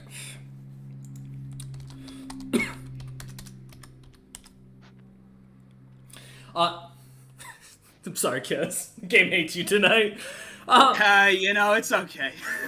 Roll the 69. As How you dare slam into the Welcome to creature, the club. you There's feel 3 other demons here. the hammer glow for a second, and you feel the creature pulled into it, but as if the creature seemingly snaps away, it pulls and kind of vanishes over to the side as the body dissipates. Nothing seems to absorb as the hammer stops glowing. It's 11. 3 more demons to go! Well, that creature's dead, and that ends its turn. So, Kez, as you look up, laying on the ground, there is a demon to your left, right above you, a demon technically to your left on the wall, and a demon technically on your right, all technically within your space. Oh, great. So that means they all have to make the fortitude saving throws because of Divine Flame is still active. Yep. Alright. Let me double check. Fortitude. They all fail! Alright, roll damage. All right, here we go. Let's go. A win. Come on. Yeah, right. Here's hoping. 10 damage. Ned might be dying on the floor. but... 10. As each of them ignite in the flame over or above you, beginning to glow, the creatures hiss down at you as they begin to burn. Little charred marks on their carapace beginning to show up as little runes of Ella Ugbo's name begin to carve into the sides of their carapace. Yippee! All right, let's see here. You are currently prone, just as for your own knowledge, so you are laying down. Yeah. Man, I might just go to bed right here. No, just all right. I will stand up. So using was it half movement to do that? Mm-hmm. And then yes, I I- know. I need three strength checks from you, Kez. 3 strength checks for me standing up. Yep, because you are contesting space. So we're Man. about to figure out who's gonna But get it's shunted. my space. Yeah, that's true. You have to beat them 3 times. Man. Don't forget. So 17, 8, and 8. We're gonna see who gets shunted. All right, so it's just a strength saving throw, right? Yeah, it's just strength check basically. Oh, Yep. strength check. Yes. So All right. you have to beat a 17 to keep in this space, otherwise you're gonna get shunted past Ned. Nat 20. Holy shit. As you stand up, kind of pushing your shoulders into the wall, shoving the demons back, the creatures get knocked over past Ned, kind of grabbing the last one above as you scrape your hand against it. The creature gets shoved back. They are all now on the other side of Ned, about 10 feet from you, Kez, as you kind of find yourself standing up. The creature is chittering at you in surprise as they find themselves kind of standing once again at the mouthway of the stairs. And I will hit Ned with a Cure Moderate Wounds. Okay. So that is...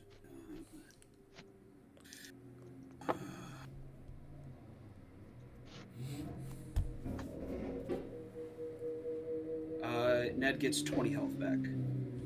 Alright, Ned, as you feel as Kez kind of taps you, your body begins to warm, and that great grove in the sky, and it begins to go pull away as you see the staircase you were walking up get longer and longer, and then suddenly you find yourself being pulled down as these stairs beneath your feet kind of fall out, sucking you down into the ground and back to the mortal plane, where as you open your eyes kind of flickering up, you see Kez kind of looking down at you as he like lightly lays his hand on your shoulder. Welcome back, brother.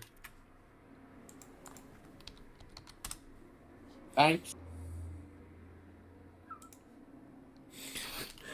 Isn't it? You kind of lay on the ground looking up at Kez with that saying that. Go ahead. Yeah. Right. The ice spikes did are the still on ice your back. crystals? Okay. Nope. All right. Kez, is that in your turn? Because that's your full Yep. movement plus. Yep. All right. All right, Eider, you're up. Ugh. You've just had a rock thrown at you. As you kind of look back, you can see Kez is seemingly handling the situation through a bit of aggression and anger, but seems to be handling the situation. As you look back over at the giant, who seems to smile up at you as he kind of tosses the rock up in the air like with one hand, like a baseball, getting ready to pitch it again. Gotcha. Well, it's time for a bad idea or potentially a worse idea. Oh no. I take another step forward to like close the distance just a teeny tiny bit, aka 5-foot step. Yeah, come up closer to the rail. Yep. Yeah. And I'm gonna do what's called a yeet. He wanted me to catch something, so it's only fair that I return the gesture. And I pull out one of the Zilpip grenades that I've had in my hand and throw it at him. Oh no! Wait a minute, hold up. Oh shit! All right. Remind me, is that a reflex save or is that range touch? Does it state? I just got this fucking item. I have no fucking idea. Pulled up and I think I've got. Was this which one was this? Was this the white phosphorus bomb? I've got one that's supposed to be like insanely poisonous, and then he also gave me a grenade right before we left for the expedition. So I mean, we can try them both. The Zilpip grenades, and I think the poison was the same stuff he gave. Let me double check though.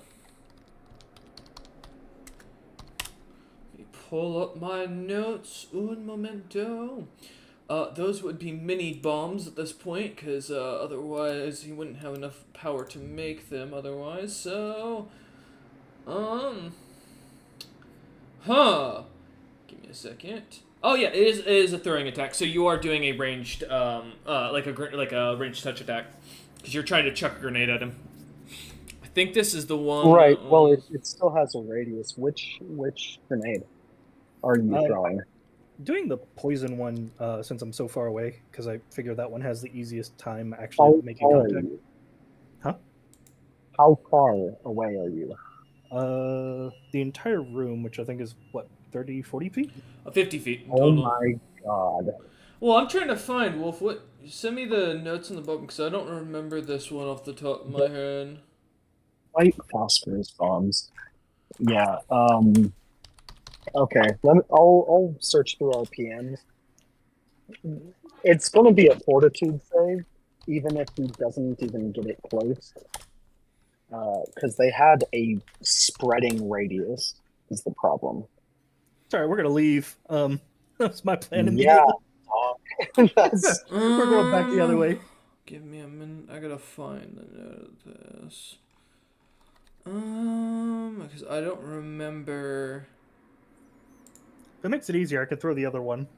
No, it doesn't. Because of course we never had these items made outright. Because I think I was supposed to get these earlier, but I never got back to it. Give me a minute. yeah, well, we never made them officially in 3.5. We did kind of talk about it with the monster that Zolpik fought when he first came here. Yeah, but the But problem is I don't that's have the an most we official talked about it. ruling. You know? Yeah, no, 100%. This is why I keep trying to keep these fucking bombs out of the goddamn campaign, is because there's not an official goddamn ruling for any of them. Give me a minute. It's okay, I could do something else. No, don't worry. If I get irritated You've enough, done now. I'll just nuke you. Don't worry. It sounds like this bomb might. So. No, it's going to, because this is the same bomb that, if for reference, that took down that mud mountain and almost killed a party, way back in Grim Legacy. Okay, and they were like level 10 when that happened. I have a bone to pick with Zilpip if I've survived this. Fucking tell me the radius of these goddamn things next time. Oh yeah, let me see. I think he's still a cat? Question mark. No.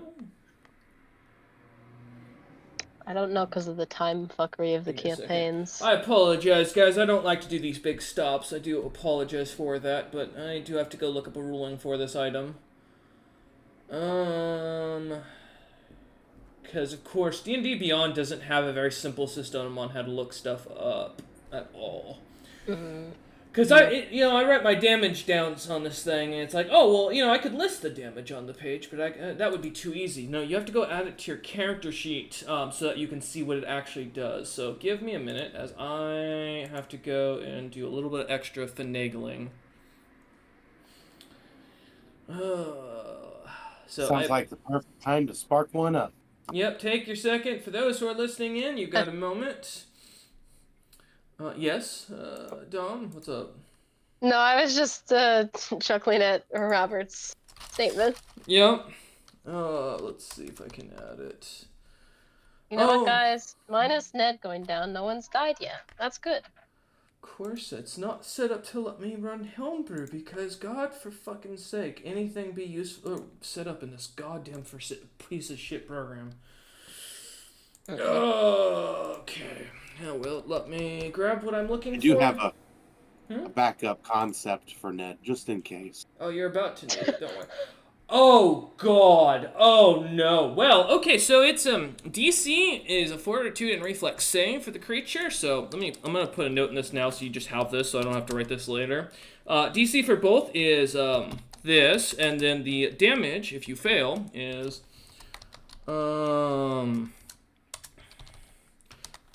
plus... Because this is the medium one, because I know he didn't have enough to make the normal one. Might be the small one. Yeah. No, this is the medium. So there's the DC for the reflex and the fortitude, which I can't make unless I crit, so... Oops, sorry. Now Ned seeing this thing suddenly is just in gasping for air in the background. So I'm going to make 2 saves.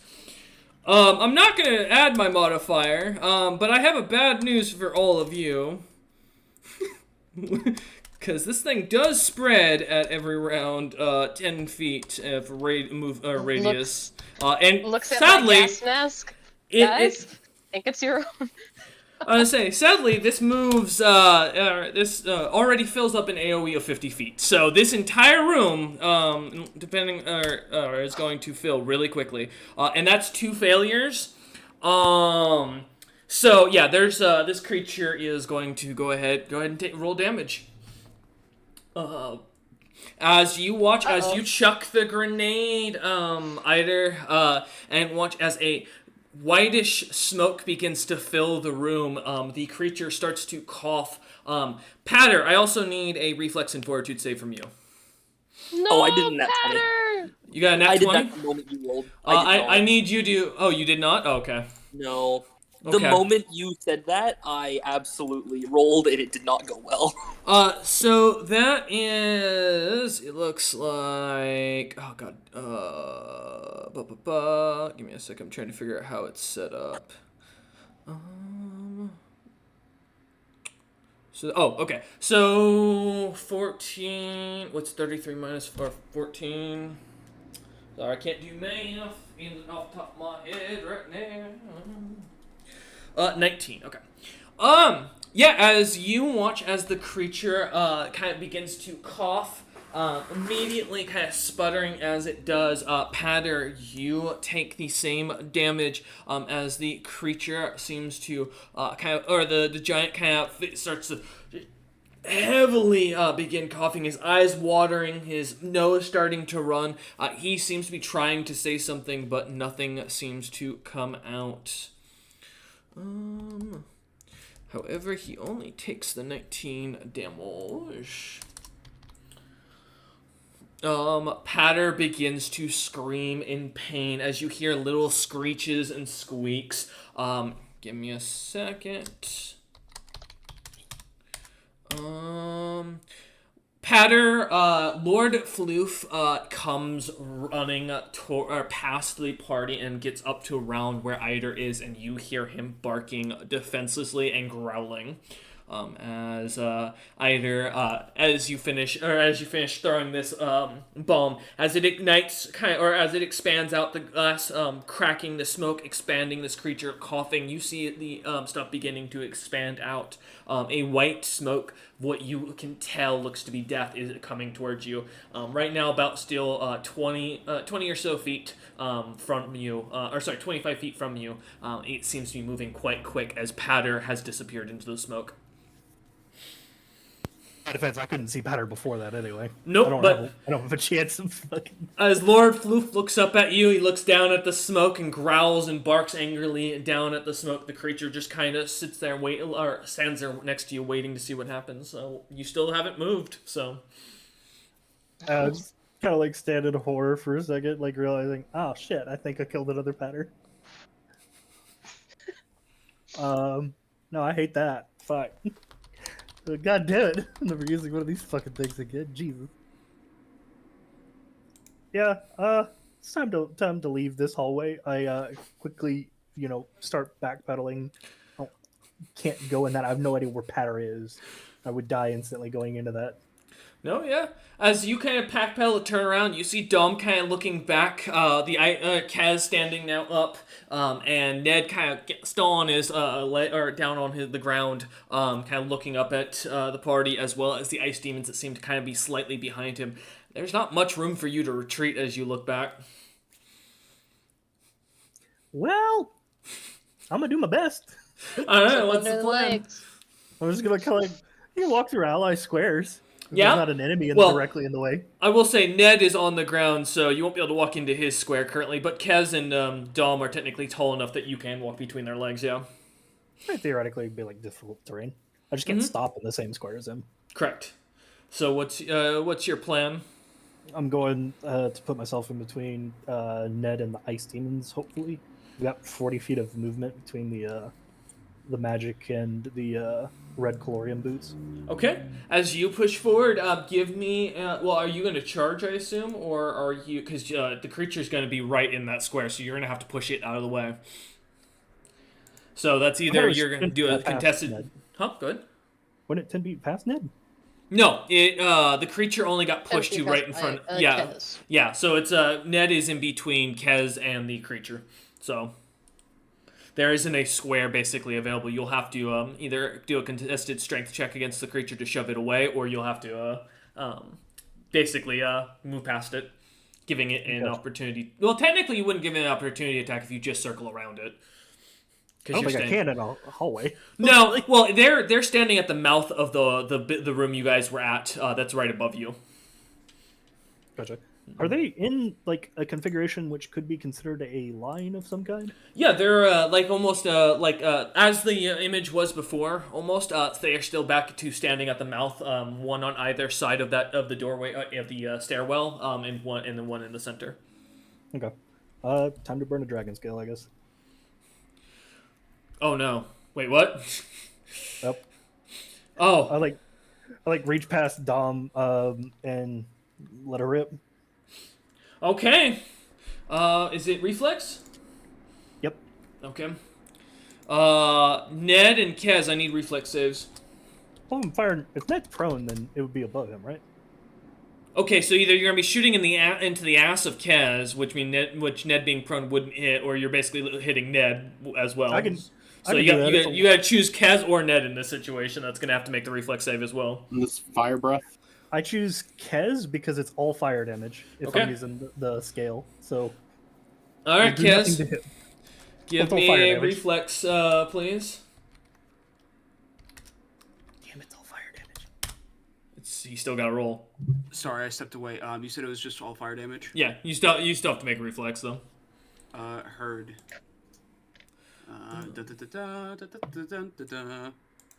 9. Two of them save. 9.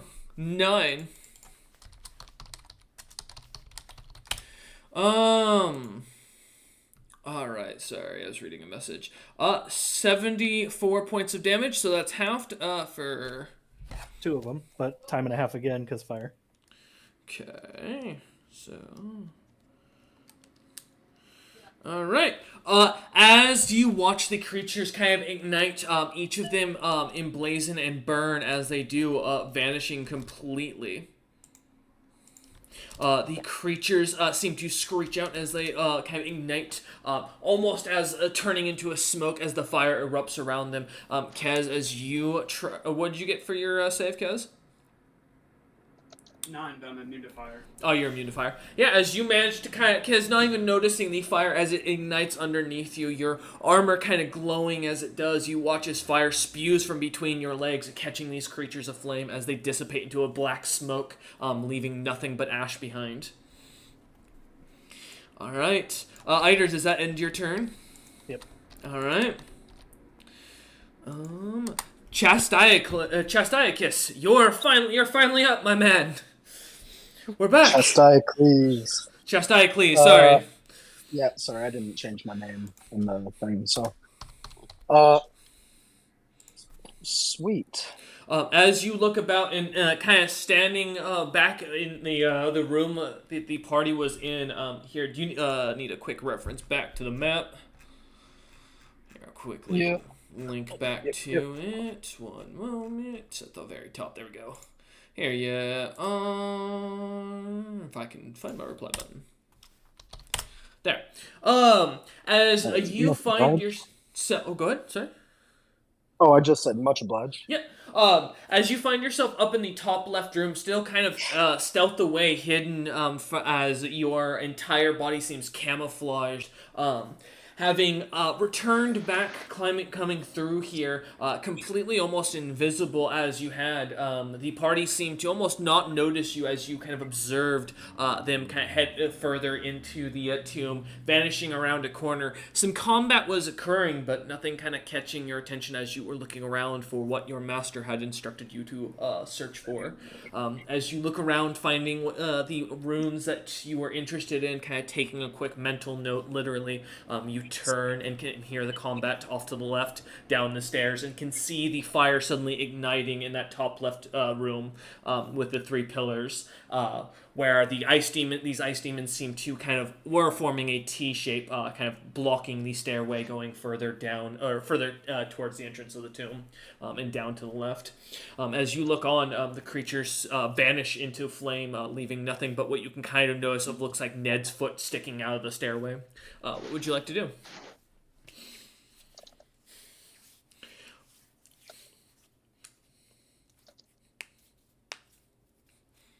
Oh, you're on mute, Chest Diocles. Sorry about that. No problem.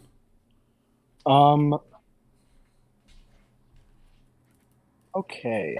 I am going to... Oh, interesting. Okay, so they're blocking the stairway, and there's fire raging up there. Yeah, there was a moment ago. You watched the ice demons that seem to have been blocking the stairway basically ignite into completely into smoke, as if a dragon just unleashed its fury into that hallway, and then seemed to burn to nothing as you look over. Gotcha. Okay.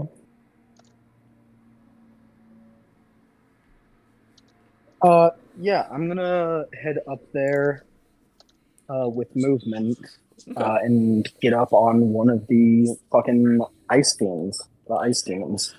Yeah, as you walk over to where the corpses now lay of the ice demons, they're ash, nothing but left, and a few ice swords kind of glimmering lightly as they seem to start to melt. As you walk on, kind of standing at the entrance of the stairway, you see Ned kind of laying down a few chunks of ice sticking out of his back still. Kez looking towards you where the ice demons once were, his crotch slightly glowing as if his armor has just been kind of lit aflame in the forge. Dom kind of slightly behind. Yeah. Dom kind of slightly behind Kez, just kind of looking over at the where the demons once were now that they're gone, kind of staring now mostly at you. And then down between their legs, you can kind of see Eider staring through between them, hand kind of out, mouth, hand kind of out because after burning something from his glove, as he kind of blows some smoke away from it. Behind him, what looks to be a heavy white smoke kind of beginning to fill, and the sounds of a screaming mouse can be heard. Hello, friends. Is everything okay? No, terrible idea that I've made, but Petter is dying. Can you save him? Where is he? I just kind of gesture into like the smoke bank. There's like very Where the morose. screaming is. Yeah, all the way behind them in that bottom left room, you hear the sounds of coughing and screaming kind of coming from the small, what looks to be dog, standing by Eider, where Eider was a moment ago, looking down towards the smoke and growling at it and barking at it aggressively.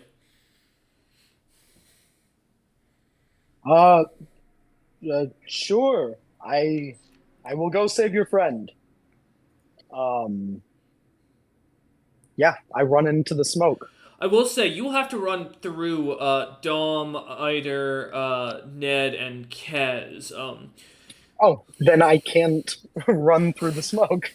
Yeah, as they kind of are all in the corridor in front of you, kind of between you and the smoke, so... If I could just... How big is if you could- Can he pass through us? Chest Diocles, what's your size I'm category? large. Yep, no, he cannot, because he could with Eider, and I think, Kez, you're medium, right?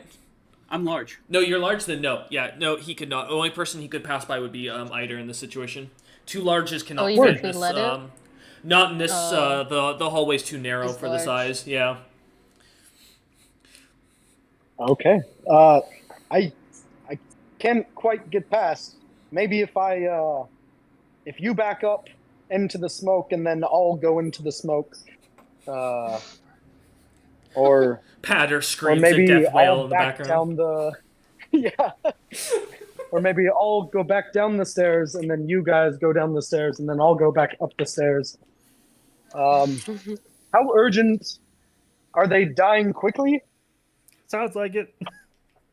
Okay, well. You hear someone scream out in the distance, "Oh my god, the doom's sealed completely!" I am hearing the tomb is sealed completely. That is probably very bad. It's this big, yeah, muscly brain. Yeah. I can't fucking move past them, so I'm gonna move back down the stairs and get out of their way so they can run down the stairs and I can run into the fog to my death because I don't know that it's that bad. No, that's fair. Oh no. She kind of wait, kind of holding an action. Yeah. All that brain, but no wisdom. Eider, yeah.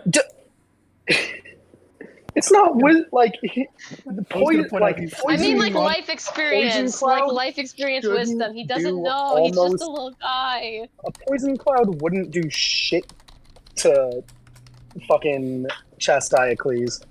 He doesn't know that this is real bad. All right. Oh. That's I was gonna Chastiacles point kind of out- waits. Yeah. What's up, Eider? Go ahead. I was going to point out, constructs are technically immune to effects that Oh. are. Hopefully this is a They- construct. Oh, you meant bad for patter.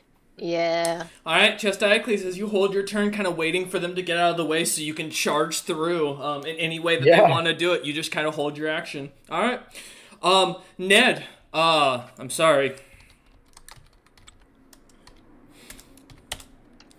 That's 7 points, Ned. Yet you have Hey, I didn't die at least. That's true. As you feel the ice kind of grow a little bit, and your back kind of crack more as you feel the pressure of these ice kind of dig into the flesh even more. You Can are I- prone. What would you like to do? Yeah. Can I reach my back? Yes. Okay. I guess the first thing I'm gonna do is get the hell out of the way. Okay. You're just gonna back up down the stairs and into the room that Chastiacles is currently in, trying to waiting to get past you lot. Yeah, off to the side so that everybody else can also get out of the way. Okay. I assume you're gonna crawl and then stand up just to avoid the loss of your action or the loss of the movement. Yeah. Okay. It will take your full turn to kind of move to crawl the extra 5 feet and then stand up if you plan to stand up. However, you can just crawl the 5 feet out of the way to the side of the staircase. Okay, I'll just do that then. Okay. As you kind of crawl over, pulling yourself, the ice kind of crackling as it does, but as you kind of do so, poor Chastiacles and Kez just see as you, like a turtle with an ice cube shell, kind of will want to move your way over. Ooh, friend, you do not look good. I don't feel very good either. Oh, wrong voice. That's okay. Distance, Melvin can be heard channeling his way through Ned. What you didn't know is they're actually long-lost brothers with a telepathic link to each other like twins. It's like that Wait, Arnold so I'm Schwarz- related to I you want to too see the now? family tree on that. It's like the Arnold Schwarzenegger, Danny DeVito twin movie. I can't remember. Yes, we were secret brothers all along. Yeah. So Ned is related to Zebril through Melvin and Chastiacles through Yep. Zebril. Totally. Yep. Yep, that's what I'm hearing. Family tree. Man. Now Ned will snap his fingers and cast Produce Flame. Okay. And I would like to just put my palms square on my back where the wound is. Okay. Try to melt the ice. Does produce flame actually do any damage? Yeah. Yes, it does. All There's right. a touch attack. Go ahead and, well, I assume you're going to accept touching yourself for this, so I'm not going to make you roll the yes. hit, but do roll the damage and then roll a d20 plus the damage. Let's see.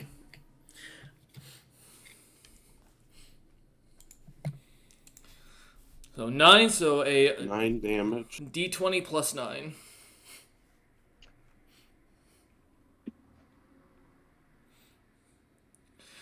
Almost. As you kind of slam your hand onto it, trying to melt the ice away, it begins to slowly melt down to small slivers. But as you kind of feel like you've finally gotten it away, seeing that most of it seems to turn to mist, you pull your hand away, and as you kind of begin to test your back by moving a little bit, you feel the things dig into your skin once again. It seems that you didn't get them all. Well, I moved and I did that, so... As you end your that's- turn, yep. I do have 4 more minutes worth of a flame in my hand, though. So That's true. that's good. You can manage to try to do this again as you kind of feel your back burn, the singe on it as it does, but the wounds still stay open with the ice kind of keeping it sliced.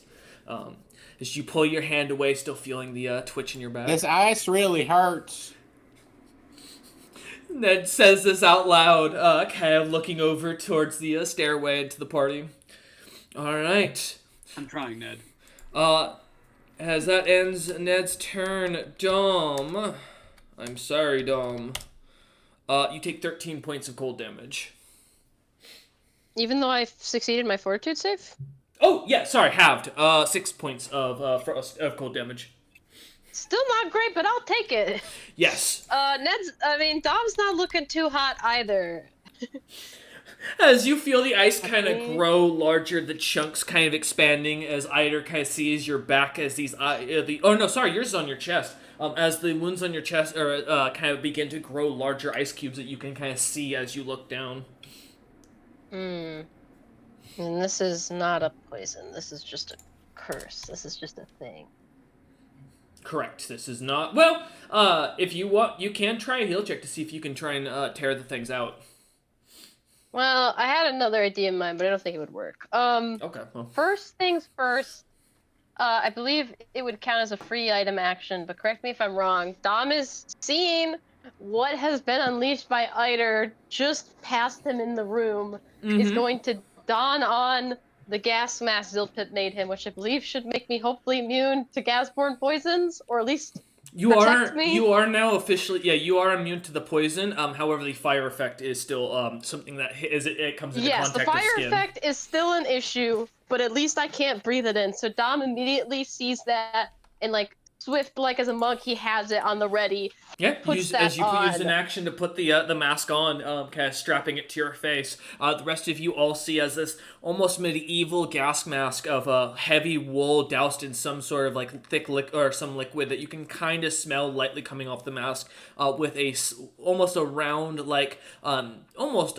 circular water skin that has been modified to take the nozzle from the the normal end of it to the center of it, as the rest of it seems to also cover the eyes with some sort of glass-like material that flexes lightly with Dom's face as they kind of strap it on. So I will do that, and I will move. I have enough movement to also move down the stairs, so I will. I don't think I could get to Patter in time. I don't think there's anything I could do, and I'm not willing to go into the gas to fight the giant. So yeah, Dom will don the mask, and I will move down into the chamber. And if I can I make a heal check or some kind of check to determine if ordinary flame would melt these, or if you're gonna use movement, that'll be your movement, and with an action already putting on the mask. The heal check. The mask. So the mask is a full action then. Yes, it is technically counts as a piece of armor. Gotcha. Well, it's not a full action. It's just an action. To be clear. Yeah. Well, yeah, action. So I guess I will. Yeah, so Dom will put the mask on just to be safe, and then I will move down the stairs and move to the side so I'm out of the staircase way, but I will look at the others and go, if we're going to go around the other way, we need to start running. It will cover the entrance. We'll be closed in. I might not suffocate, but the fire might kill me too. You all will be dead. What is the game plan? And I will just, I guess wait there. I don't know if there's anything I could do that would really help any of my allies in this situation. I mean, if the door is closed, then we can't get out, right? Yeah. We might need to kill the big guy, but maybe the gas will do that first. As Dom just kind of shoves past the best they can, getting around as they do. Dom. Just Diocles, go!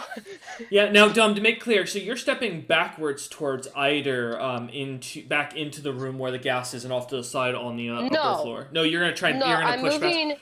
Okay, so Kez, I need you and Kez to make strength checks as you're gonna be kind of shoving him out of the way. I'm not able to move past as long as I don't end my action because we're the same size. You're still moving past him. It's not. I mean, it's still rough movement as far as it goes. You're trying to push past the another person standing in the way. Of course.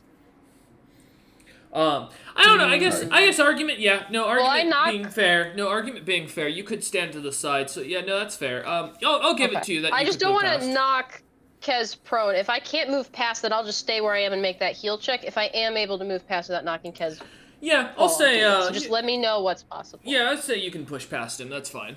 Okay. I've been informed of something, ruling that was just sent to me real quick. Yeah, no, as far as it goes, you can, go ahead and you can push past as you go by, kind of getting around the corner to the right. You see kind of Ned still laying on the ground as he, with a little bit of a red hand, or a blackened handprint on his back where he's been burning. It looks like his back with his fiery palm. But as you step to the side, kind of off to the side, that ends your turn. All right. Oh no. Okay. Give me a moment. Not having a great time, me and Ned. Back up to Cold the in top there, of buddy. back up to the top of the initiative. I need to do another fortitude save for the continuous damage. Let me see, what was it? Plus, oh god. I can't succeed unless I crit, but I can keep trying.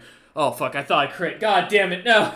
Alright. No. Honestly, same. I was actually kind of happy for you for a second there. Roll the 10d6 and 1d4 patter. once Nat more, 20. or whatever it was again, please, Eider.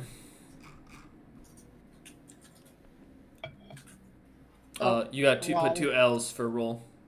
Yep. I've been there. Bro doesn't know how to spell roll. No, I'm trying. Oh! Alright, thank you.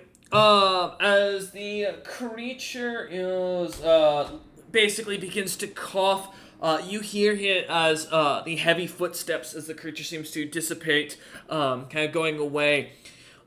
Everyone give me a listen check. Except Patter. Patter, you don't need to. Oh no. Justice for Patter. Well, Patter the second.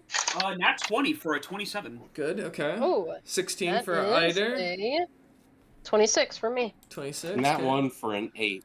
8. All I can hear is Ice in his ears. in my hand. Alright. As, Ned kind of focusing on the burning on his back and the ice, kind of still digging into his wounds, as well as, like, listening to the sounds of the screaming the screaming Patter the second, down in the gas. You all hear, "You idiots! You sealed us in with fucking gas weapons! This thing doesn't open, and it's magically stuck! Oh! As it starts to the creature starts to make sounds like he is throwing up. You are able to hear Kez, Eider, and Dom. We'll just walk is that into the it and giant? die. That is the giant. Alright. Open it up then.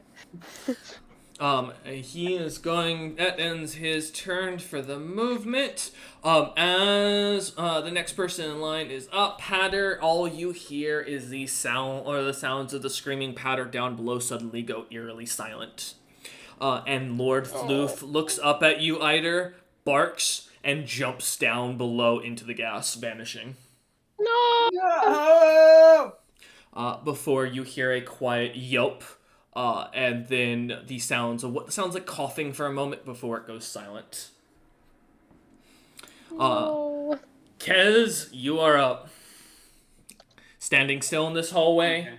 your crotch still slightly glowing from the flame, the like bright flames that just exploded from Eider's hand a few seconds ago. Though you don't feel anything as you stand there. What would you like to do? Cool. Alright. This gas. Mm-hmm. Is it an alchemical thing, or is it like a magical gas? It is alchemical. Not magical. Correct. Yeah, non-magical effect. And also, for note for the players, it does expand 10 feet this round. So it is now engulfing all the way up to the bottom of the staircase. My final second level spell slot, I cast... Fellas, who wants to live? Kesnanok looks back, looks at Eider, who's like looking on in horror at the Dom's dog that just just died. Dom and who's sitting around the corner dealing looking with the at fact him. that dogs just died. Yeah, I was gonna say. Do all of you have a way to survive this? I might Chastity, be please not- nod. equipped, but I mean, I know you have your face thing. Eider, Ned, can you survive this? Or do I need to Probably not. I just kind of shrug and just shake my head. I have no idea.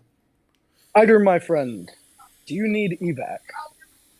I think all of us do. Well,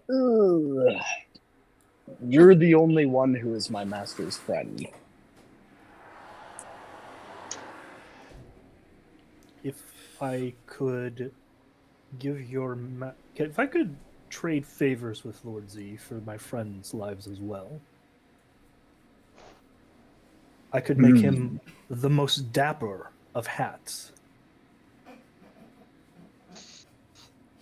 You offer a hat to my lord? I nod. A friendship hat. A friendship hat. if you will. Friendship. If you don't mind, before this goes any further, then because I wanna No, please. This is a lot of talking on your turn. Yeah. No. talking really fast in 5 seconds. So what I'm gonna do then is I'm gonna cast Filter on myself and go try to find Patter to save him. Remind me what filter does. This spell creates an invisible bubble of protection around the recipient's body that filters out all noxious and toxic elements in the air. The warded creature takes no damage and no penalties from inhaled natural or alchemical poisons. I've got bad news in that wording. It's natural or chemical, not natural. No, I know, but it says poison and toxins. That damage is fire burning your skin, igniting your skin as a That's a chemical reaction. I'm not talking about the fire stuff. Oh yeah, you will be immune to the 1d. I think it was 1d10 plus, or sorry, the 1d4 plus 10. Yeah, you will be immune to the poison as you walk into it. Yeah. Yeah, that's what I'm worried about. Oh, okay, making sure. Okay, yeah. I'm not worried about the fire stuff. It's about the ever encroaching toxic fumes in the air that are coming. Oh yeah, because you're immune to fire. Yeah.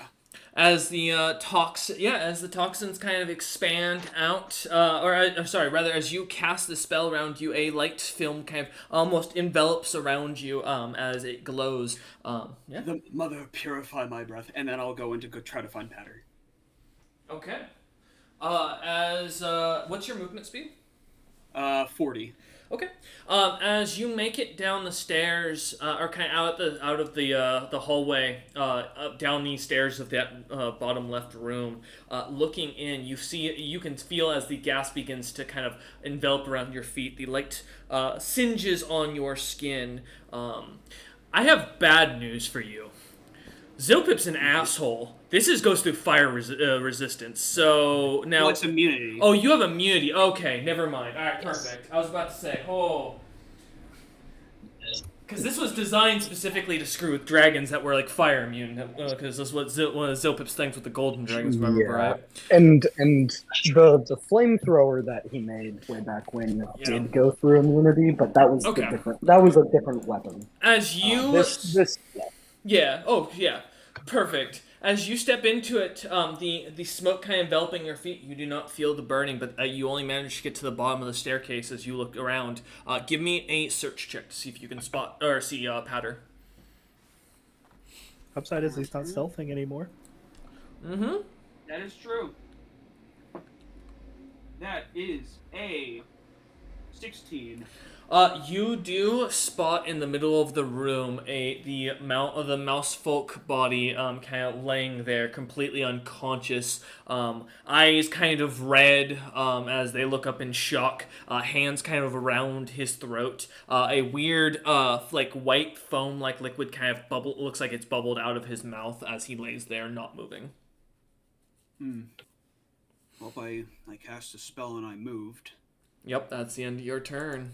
Mm-hmm. Next turn, I'm gonna do my utmost to save Patter the second.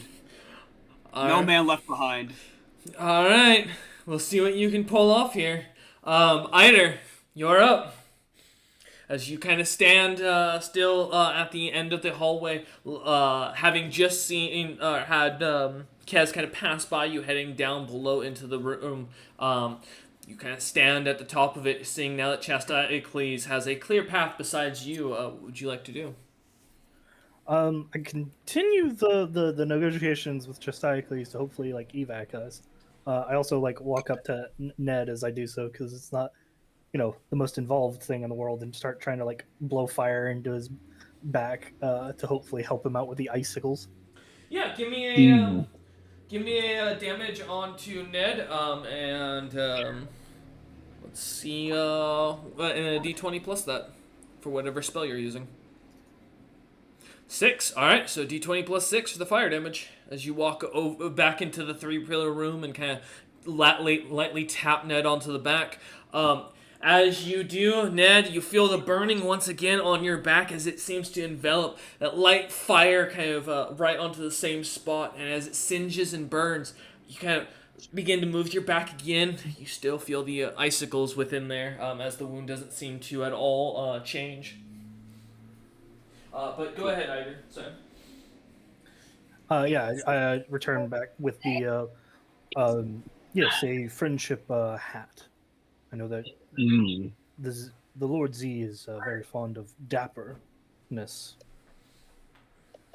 Yes, my lord is an exquisite gentleman. Do you have current blueprints for this hat? Not currently, but of course, all clientele. What design did you have in mind? I was thinking something mutable. There are times when you wish for the hat to be very, very large, and times when the hat must be quite short. As he mentions that, giving you food for thought, Chasticles, that ends Ider's turn. However, as Ider's turn is up, Chasticles, what would you like to do? The hallway is now clear as you look up it. Ider standing off to your right, with kind of hovering over Ned, and to the left, Dom kind of standing off to the side of the doorway. You saw Kez head into the gas, kind of heading down below with a glowing white light kind of around him as he disappeared down underneath the staircase. What would you like to do? Well, he seems to have this. What material were you thinking of making the hat from? That entirely depends on the Lord's taste, obviously.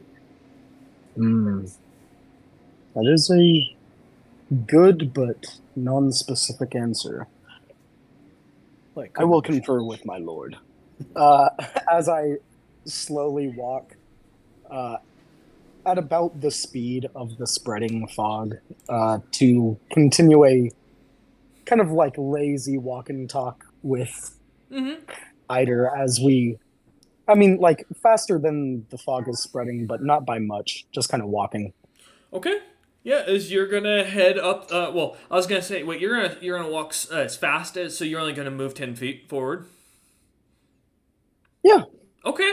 Yeah. As you walk... just so, when it spreads again mechanically, I'm still outside of it. Okay. But, not sprinting away from it kind of thing. Yeah, as you step into the hallway where Ned was at the beginning of his turn, kind of standing at the bottom of the staircase looking up at the hallway.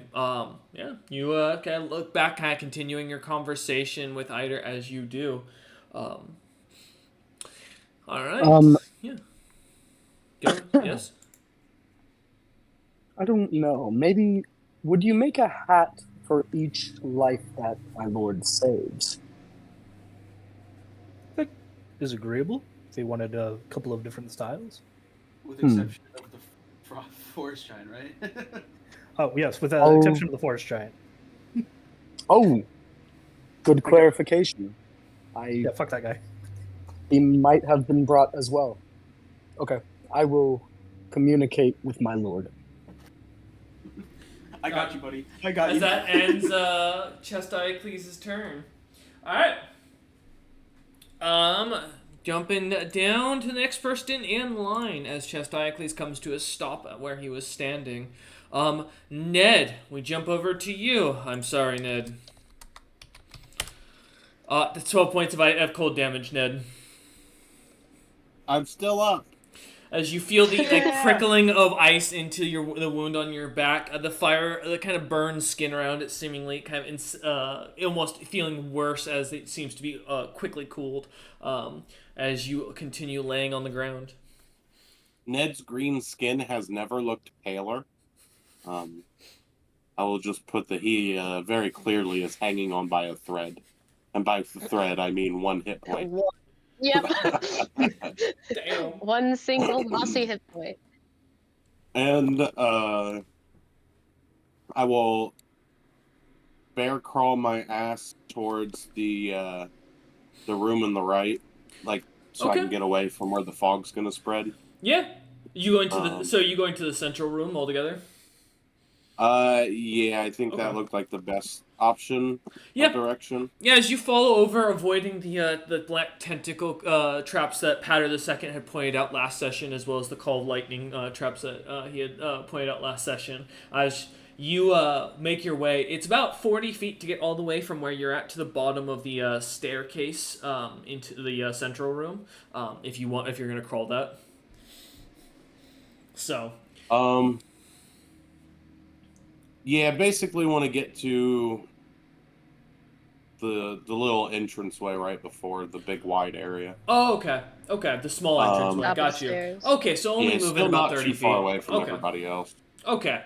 Yeah, as you move up only the 30 feet, or sorry, 25 feet, over there, kind of crawling on the ground as you do. You manage to crawl And yourself. I Yeah. would once again like to touch myself. That's a weird way to say something, buddy. Fire or healing? The produce Pleasure. flame. Okay. Give me another damage roll and the d20 plus the damage.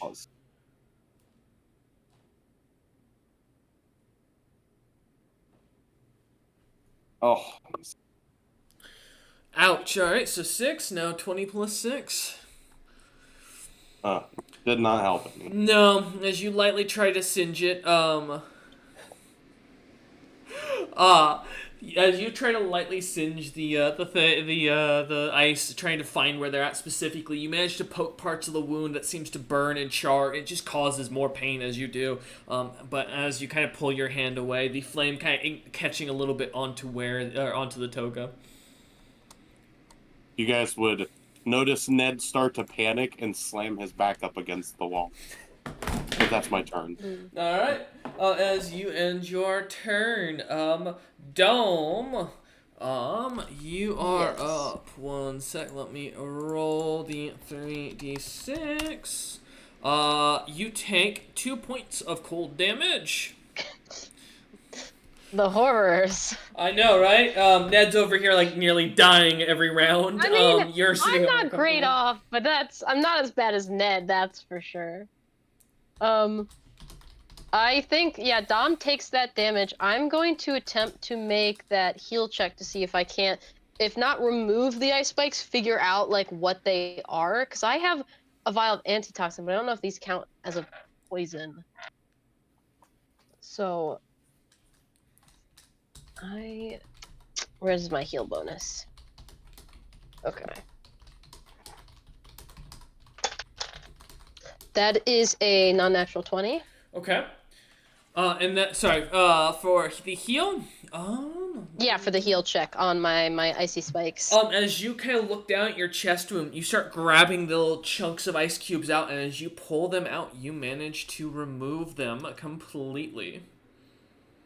Whoa. You are no longer affected by the little ice spikes. I will... I really don't know what to do here. Kez is in the gas. Yep. I will... Because I can see Ned going off, like, crawling off, like he's about to die, correct? Yes, Ned looks like he is like crawling away, trying to escape. It's like this reminds you of almost somewhat of the dogs or the wolves back home that need to be put down. It looks as if he's trying to find a place to die quietly. Good old lassie. Yep. Guys, Ned needs your focus. And as I like toss the ice spikes down, I will use my movement to follow Ned into the room, and I I can't do a heal check on him, but I'll at least be with him, so if he goes unconscious, I can try to keep him stable. Okay. I gotta get the guy who's unconscious first. Priorities. I think Pater is well and dead. Hey! No! No man left behind! Oh, You do have you the potion, Dom? remember? Yeah, I'm waiting to ensure. I can't. Well, one, I can't give it because I use my action. Two, I would rather make sure I use it when Ned goes down and not right before so he just dies again.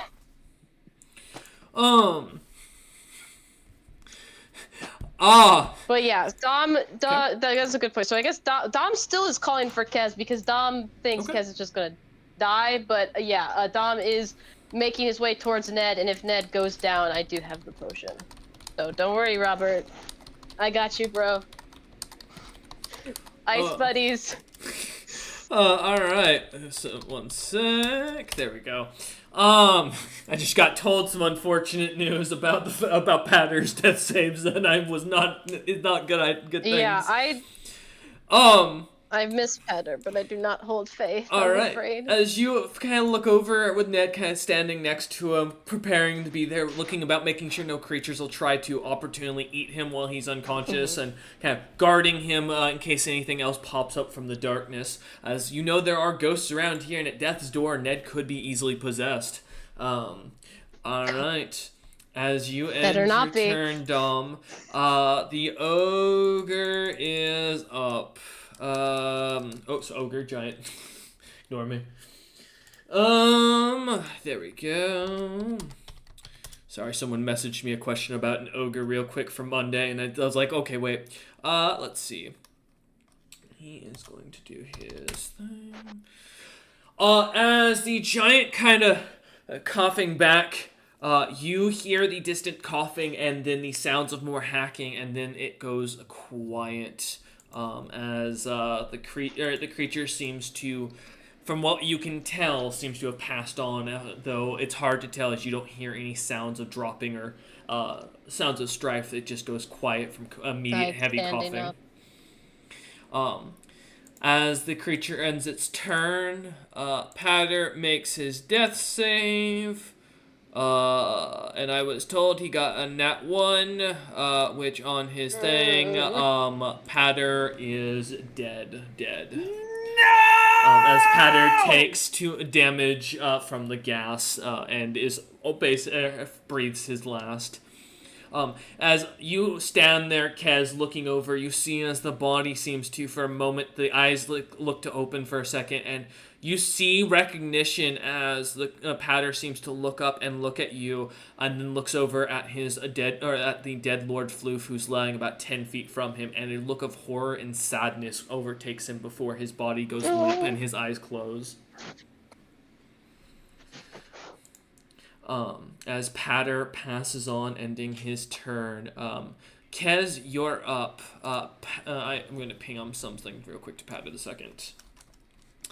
What would you, Kez, as you look down at the gas tank at the bottom of the staircase in this bottom left room, and looking around, you see the Lord Floof completely laying there unconscious. Looks like he is up breathing, and Patter the second, who you just watched basically pass away in front of you.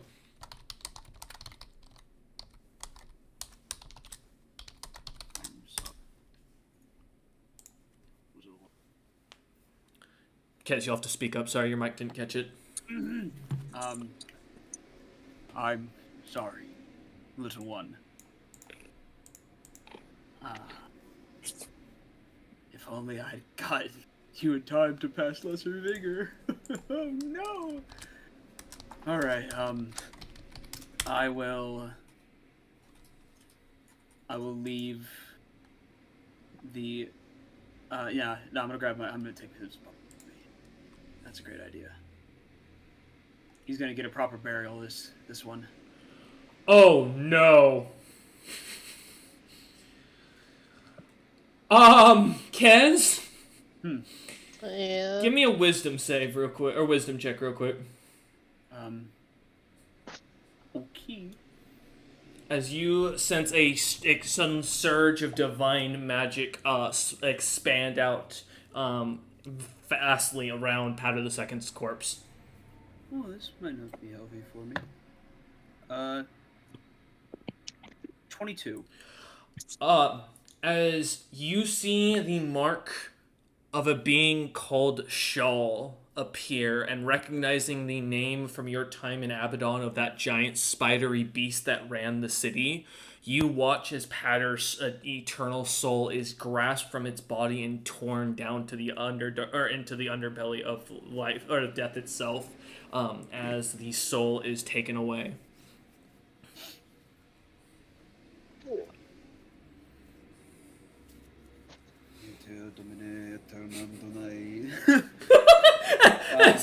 Kez whispers a quiet prayer to himself about the light fear that he just saw. All right, Ned, I'm coming, buddy.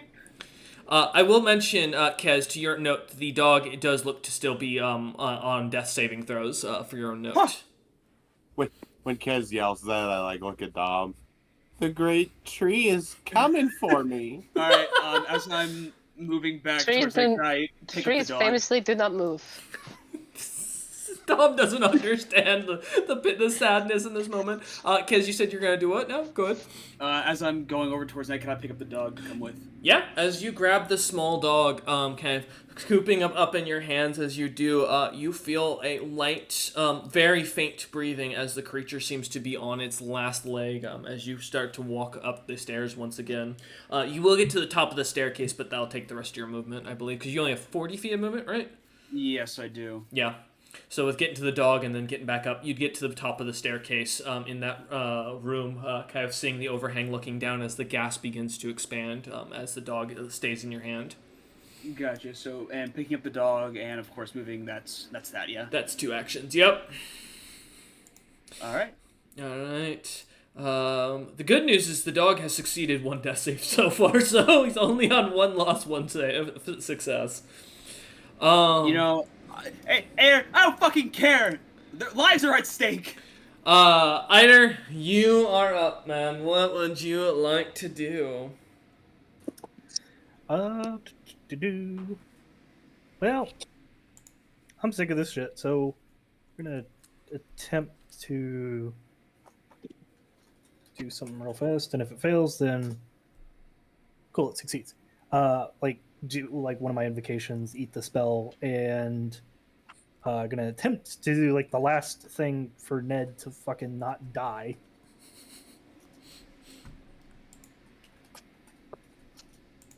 Come on.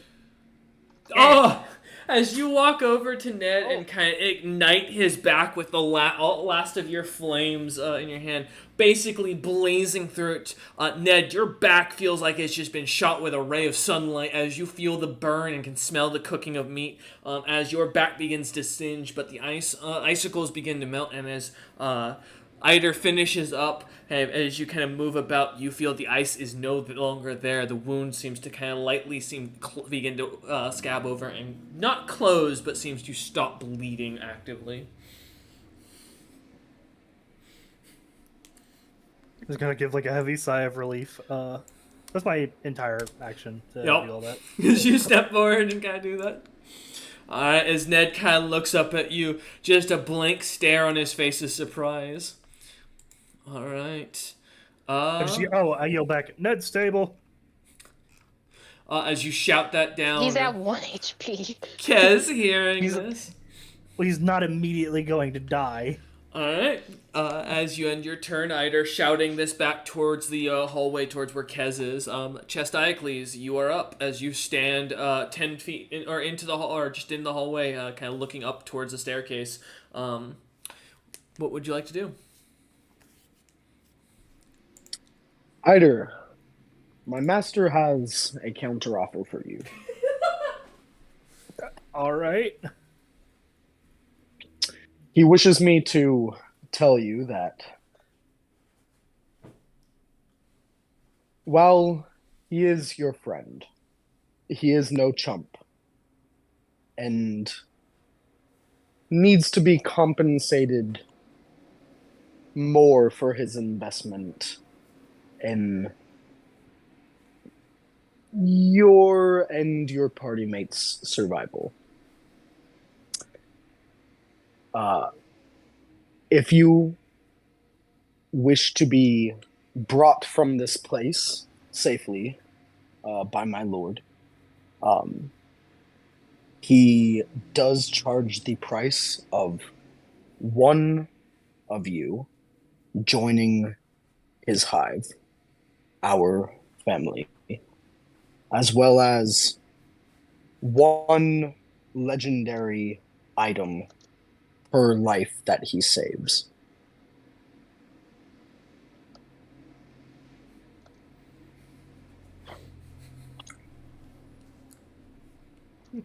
It's gonna like scratch. Take your my head. time, think it over.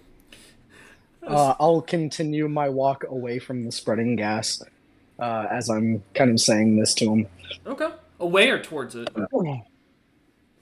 Away from the spreading gas. Okay, make it clear. I didn't know if you were going to go into it after everything still. So, yeah, as you turn back around, step back into the room, and kind of start walking over towards the Ida and Dom and Ned over off to the side.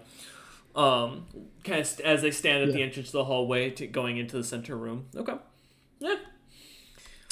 But he kind of finishes saying that offer, and that took a minute, so that's probably his turn. Okay. Works for me. As you finish up your turn, Chistiacles, giving Ida a second to think. Ned, you are up on 1 HP in a dream. Well, I'm going to, now that I'm at least slightly alive, put a hand on myself, and I'm going to cure minor wounds. 2 HP, baby. Oh, God. And how far away am I from the phosphorus smoke right now? Quite far, in total. So it's in the other room, the bottom left room, completely still on below the staircase. So roughly, let's see, I think that was 40, roughly, yep, so 30, another 25, or 20 feet, 70, 90 feet from the gas roughly right now. Okay, cool. And about 10 feet above it, technically, for level. I will just, like, sit back up against the wall for a moment. Alright.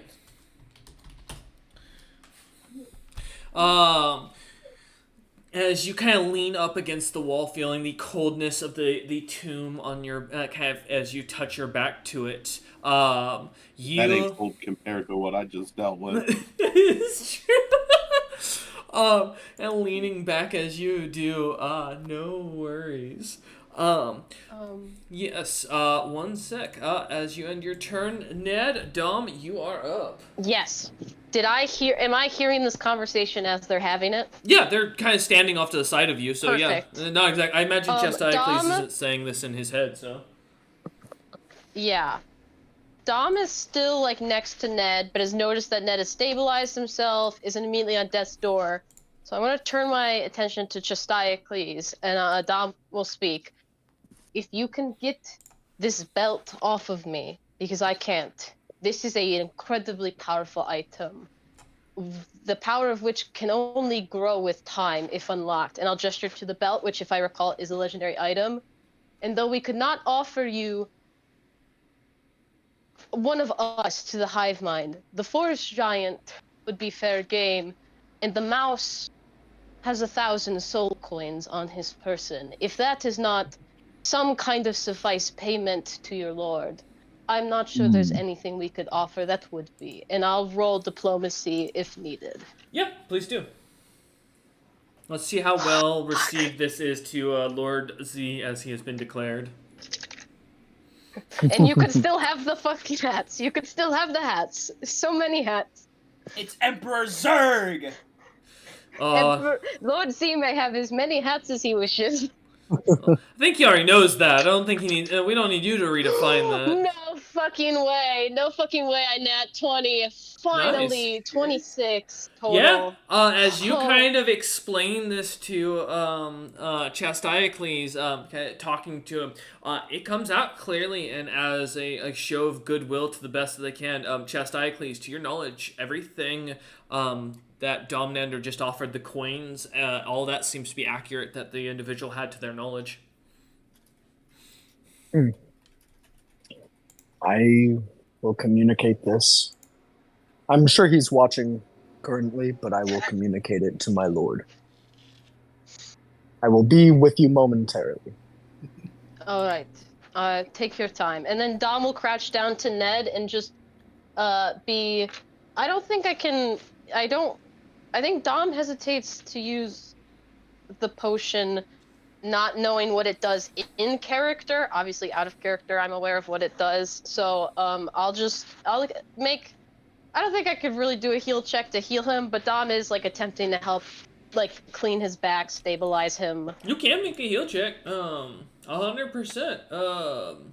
Cool. Depending on what you roll. Then I'll do that. Yeah, you just need to, if you're trying to give or add HP to another, just double checking something. I don't know if it would do anything. I do have a vial of antitoxin, but I don't think that technically heals. And I have holy water if that would work on a demonic thing. So there is the way heal works. Basically, like you can increase his healing over the next couple hours for anything when he has to go roll, or you can try to do first aid now to try and give him 1 to 2 HP over the next hour roughly. That he'll just casually gain back.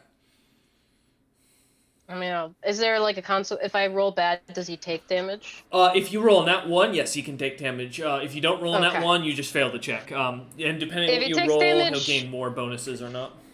If it takes damage, I'll panic use the potion, but I'll try to heal to at least do Yeah. something Give me a on D20 my turn. or give me a heal check. Let's see what you got. Well, that's a 21 total. 21. Finally getting good rolls.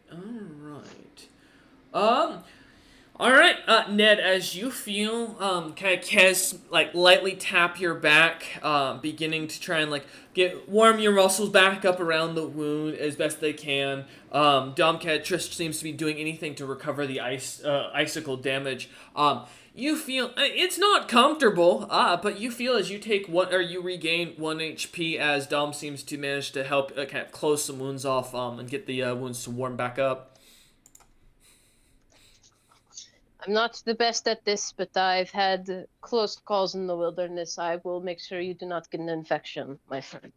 I As I'm like- appreciate the effort. Dom just nods as he like works. And I'll give like a big toothy smile, and then one of my teeth like fall to the ground. Blood in his I mouth, cannot you fix know. that. We'll get you a new one though. We have so much gold in the party funds. I'll get you a gold tooth or something. Alright. As you end your turn, Dome, going back to the top of the initiative. Alright. I'm just gonna keep going. Okay. See, yes. We're going to waste this. Thank God. Alright, and then roll just to... Okay. Cool. As we go on to the next person, Kez, it's back to you in the initiative. Alright. As you stand at the top of the staircase, dog in hand. Gotcha. Dog in hand. I'm going to cast what is the specific dice for cure?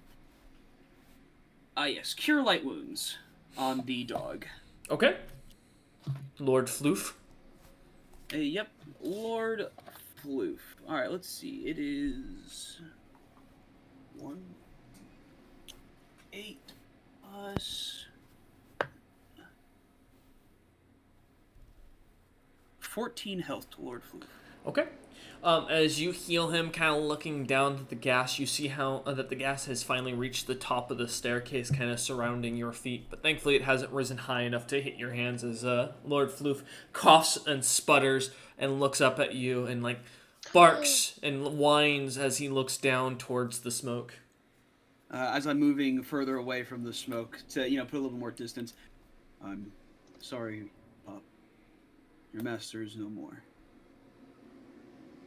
You see the dog whines and seems to look over, continuously back at or behind you as you kind of start walking towards the hallway to head down further into the tomb.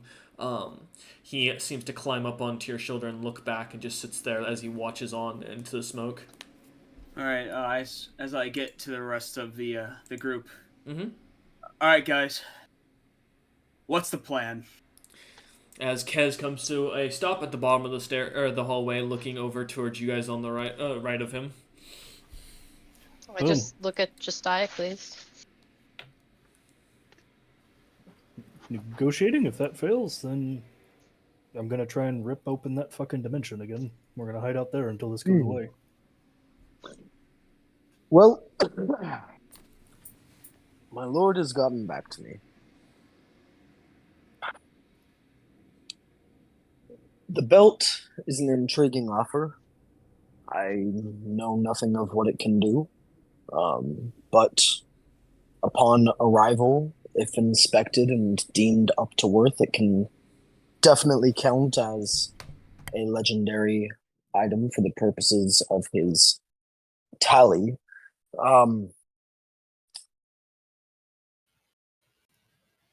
There are truly none here willing to join the hive. You would rather die. I genuinely don't know all that would entail. It sounds like we'd lose a large part of ourselves. And I don't know that we have the entirety of the time to go over everything that could mean. That's the point. The belt was forced upon me in Abaddon, but from what I have gathered, it comes from the line of Grunaga itself. It is a belt so powerful that should its power be unlocked, I will bring about the ruin of 2 entire kingdoms and potentially very well the world. If that is not an item powerful enough, I do not know what else we carry that would interest your lord. I refused an offer from a beyond god. Apologies. I mean him no disrespect, but I am not one who sells myself in such deals. Listen, I can offer service, but not myself. You do not want to join the hive. Oh. Sorry, I forgot to add that part for you. It's a little note for Lord Z in the background. Huh. Word. You do not wish to join the hive. And none of you,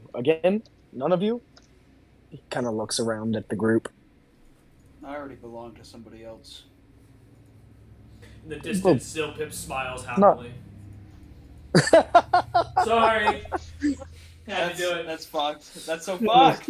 Had to do it. I mean, really, none of you.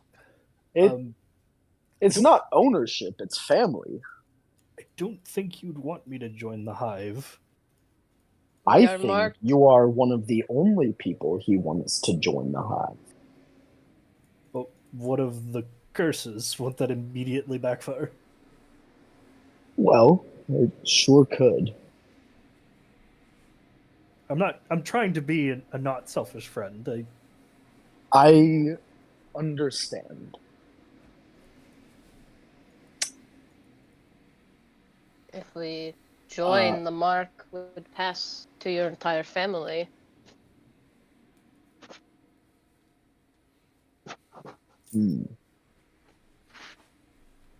One moment, please. That's just he the mark of goes Cataclysm. Let's rock and roll. Yeah, Cataclysm. Can I encourage Ned to shuffle a little bit deeper into the room if I sense that the smoke is?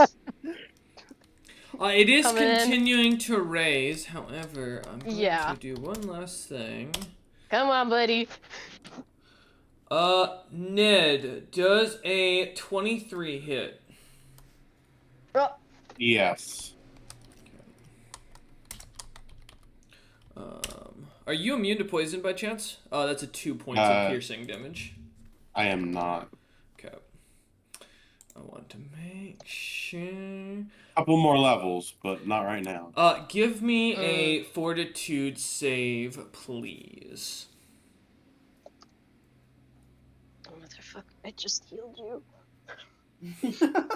11. That fails. You take.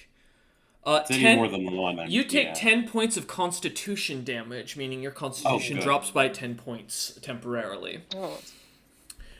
As your body weakens, if you do have higher than 10 con, I hope. Yes. Okay. You feel something prick into your back as your body begins to go numb and weakens, and you all watch as his muscles begin to shrink, and he looks like he is becoming flabbier as his body seems to relax. Ned Hawking? What? Oh, and to finish out his turn, sorry, let me do the other part, in the background here for this. Oh, the fucking giant. Does a 21 hit, Ned? Yes.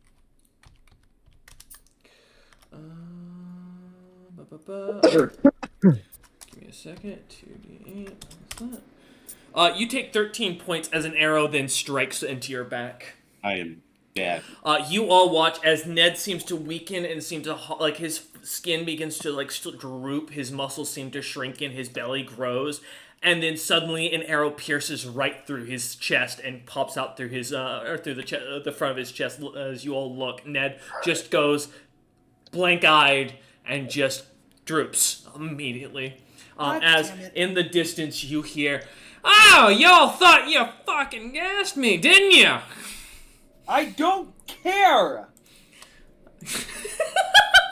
We don't even know who you are. Go away. Yeah, well, you tried to kill me, and now we're gonna make sure we all die in here. You Fuck tried to you. kill us first, and now we'll all die in this stupid Your tomb. fault. And he is going to end his turn. As I don't know whose turn is next. you look down the hallway, Kez, seeing him across the main room behind the statue on the right side of the dungeon, kind of looking from the top of the staircase over at Ned, Dom, and Eider, as well as Chastised. He came from the other side, gotcha. I As was like, you- that makes sense. As you see him, you also notice he is wearing what looks to be a black necklace now. Give me a search check real quick, just to see if you can make out details. This is not counting as an action. This is a free check. Don't worry. Heard. 16. You recognize he is wearing a necklace of soul coins, and it looks like the ones that Patter had grabbed earlier. As he seems to He could shout join the out, hive. he shouts out in giant Pick again. him. I've got more lines where that came from. As he loads another arrow. Hey, he could always take him. Yeah. All right, Kez, what would you like to He's do? alive and well. I will say the giant is about 75 feet on the other side of the the central room and at the entrance to the staircase on the far right. So he's not at the bottom of the lower, bit wider portion, but at the top, skinnier portion.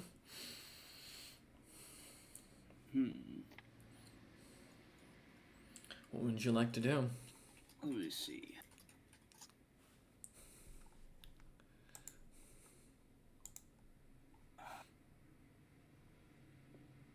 All right. Oh, Ned is down, right? Yeah, Ned has an arrow through him. His body has gone limp. His head has drooped. He looks like he is dead. Gotcha. Not currently, Dom or Okay. either. You're currently still looking at the fact that I imagine that Ned just got an arrow through his chest. He's right next to Just- me, right? So, like, within the 5 feet? Either Dom, they're within 5 feet of you. Mm-hmm. Great. Then I will feed him one of my potions of moderate healing. You're gonna feed Ned it? He's the one who went down, right? Yeah, that's what I'm just making sure. Yeah. Just clarifying you weren't giving it to either for some reason or Dom. You know, I didn't know if there's a plan in the background that I Hey. didn't know about. Yeah, no, reasonable. I am a little bit hurt. But Oh, don't not worry. that bad. I'm about to make it a lot. I'm gonna, you know. Oh, perfect. I got you. All right, so let's see. We're gonna bring Ned up to 17. All right, Ned, you feel as potion is poured into your mouth, the taste of a warm cherry liquid kind of dribbling down your tongue, as you suddenly find yourself breathing again. There's still an arrow in your chest. You can still feel the blood in your mouth, but you're awake again. And still only on 4 con. You are correct. He'll be fine. I will tell you, by the way, that con effect stays until you succeed a heal check of DC 20. And now I will, since I'm not moving, I'm going to ask something to Death's question. Hopefully getting, because the item effect is, the item will answer any question that has been asked to the knowledge of Ala Ugbo.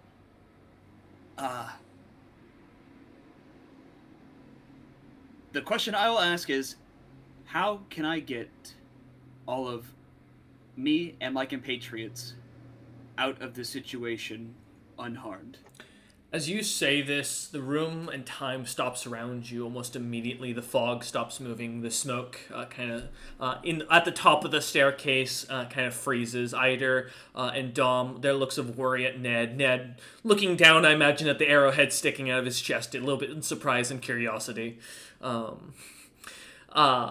Chastiacles looks like a piece that does not compute in your head at all, Kesnanok, as you look over. Yeah, it's just so fucking Brain Man is just so confusing. Something stands there that looks to be an amalgamation of beings that you see almost 7 different beings pop through into reality, and then it kind of solidifies on what looks to be a massive dragon kind of staring down at your party.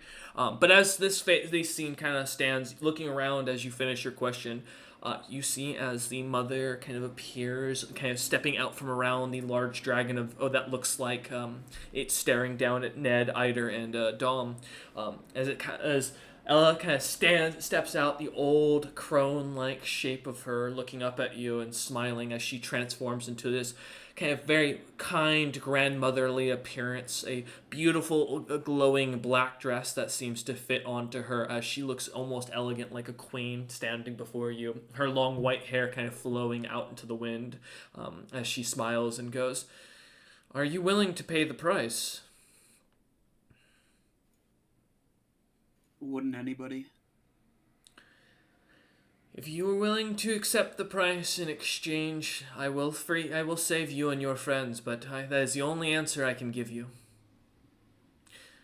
Do you accept? Of course. Kez, give me a d20. 12. I go on high or low. Okay. Kez, you no longer can taste anything. As you give up your sense of taste, you, as well as the rest of your party, including Chastiacles and Zebril. By the way, Zebril, I need a will save for you to try to avoid this person teleporting you by accident. Fortunately, Kez did not very well specify. Oh, I my did God. say. Well, actually, did I say allies or friends? Me and my friends out of the tomb. You're a friend. Well, it's against the DC of a god, right? Yeah, it is a middle term god if it makes you feel any better. I think she's Would all... Zebril Well- count as a friend? Zebral's a lot, but Zebril he's not a is a god. friend. Yeah. Zebril is considered a friend Damn. because of the words from Eider specifically. If it wasn't for the words of Eider, then he would not. But yeah, because Eider specifically specifies that Zebril is his friend. He is counted as a friend amongst his Alright. party. Guys, from now on we say party and party only. Alright, You all find yourself suddenly teleported back to standing by the ship. Bar just kind of sitting there, looking as if he's having a fire kind of going as he's cooking chunks of fish on sticks. As you all find yourself standing around it, as if normal, you, the dog, Patter, the second's body kind of laying off to the side, and a giant fucking dragon the size of a small skyscraper. That if you'd like to describe what he looks like for the first time he's ever been seen in person, as Zebril suddenly appears behind all of you. Now you can hang out with Spider. Yeah. Zebril is 200 feet tall and 350 feet long. A dragon with a white-looking hide. No, like, small scales, but his hide is hardened and these, like, kind of extending rings that travel down his neck and down his body. You see a massive elder brain beneath a sheet of film and ooze and hide, kind of bulging from the back between its wings. Tentacles kind of writhing around the face of Zebril. And yeah, probably the largest living creature you guys have seen. Yeah, probably. As you look up and see this individual kind of towering over everything. For several moments ago, you were in your fortress, and then you felt the divine surge around you as you were being teleported to a foreign place. No. Fuck. You look at Zebril and instantly just faint. Yeah, Ned just immediately falls over unconscious, arrow still sticking out of his chest. Bard just kind of looks up and goes, well, that I didn't predict. Zebril kind of looks around. Where am I? You're outside of King's End and Uthem's territory, sir. Ooh. Chastiacles, I have notably. treaties Nowhere. with most of the world stating I cannot enter their lands. This is good. This is a good place. Barges just looks up at you and goes, One place. my lord, my king, Zebril, if I may, I do apologize at this moment for the inconvenience. I do not think you're supposed to play a plot in the current storyline. Would you agree to me sending you back? I have a magical item from the Clouded Age that can teleport one back to their home, well, at least what they recognize as their home. If you'd be so interested, I can provide this to you for a one-time service. Thank you, small one. Barges I can nods. find my way home. He bows at that. You have a strange sense of time around you. I'm sure you are aware. No, I think that's just the aftershave. What the fuck's aftershave? He looks over at you and Understood. goes, oh, a liquid you pour on burns after you clip up the wrong hairs on your beard that are not maintaining. It's a dwarven, or snowbeard secret. It's not a thing from our time. Please disregard. Oh. Can I tell who brought me here? Yes, Even accidentally? with the give me a spellcraft check, actually, yeah. I'm not a magic caster, so you get no arcane magic from me. I'm gonna pop I a do have couple good stuff. things You're good. because no I worries. can. Yeah, take your time to do your math. I know there's a lot. In the distance, Yeah. poor Regan Uthem suddenly sensing a disturbance in the force. Oh no, we have more unfortunate news to bring. Oh, it depends on their relationship, right? I mean, maybe we're just bringing a friend over to visit Dad. We're gonna go see Uthem and have a nice dinner party. Okay. Gez looking very nervous right now as Zebril seems to be looking around amongst the bar This is- members. Kinda sick. Sort of, not No. the best. No. As you look down, well, you don't know the god that did it, because I mean, you're not much of a big fan of following the gods and their interests. How just choosing it's better to be unknowing than be roped into one of their plans, as it typically find many of the people you watch, Lord Zebril here.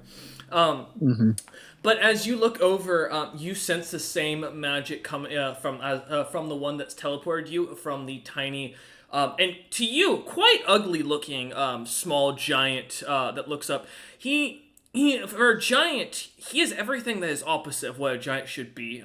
For beauty, he is small, weak, and full grown at that, at 8 feet tall. But he seems to bear a symbol, 9 feet tall. But seems to bear a symbol that you recognize as a member of Ella Ugbo's church, the Death Worshippers. Huh.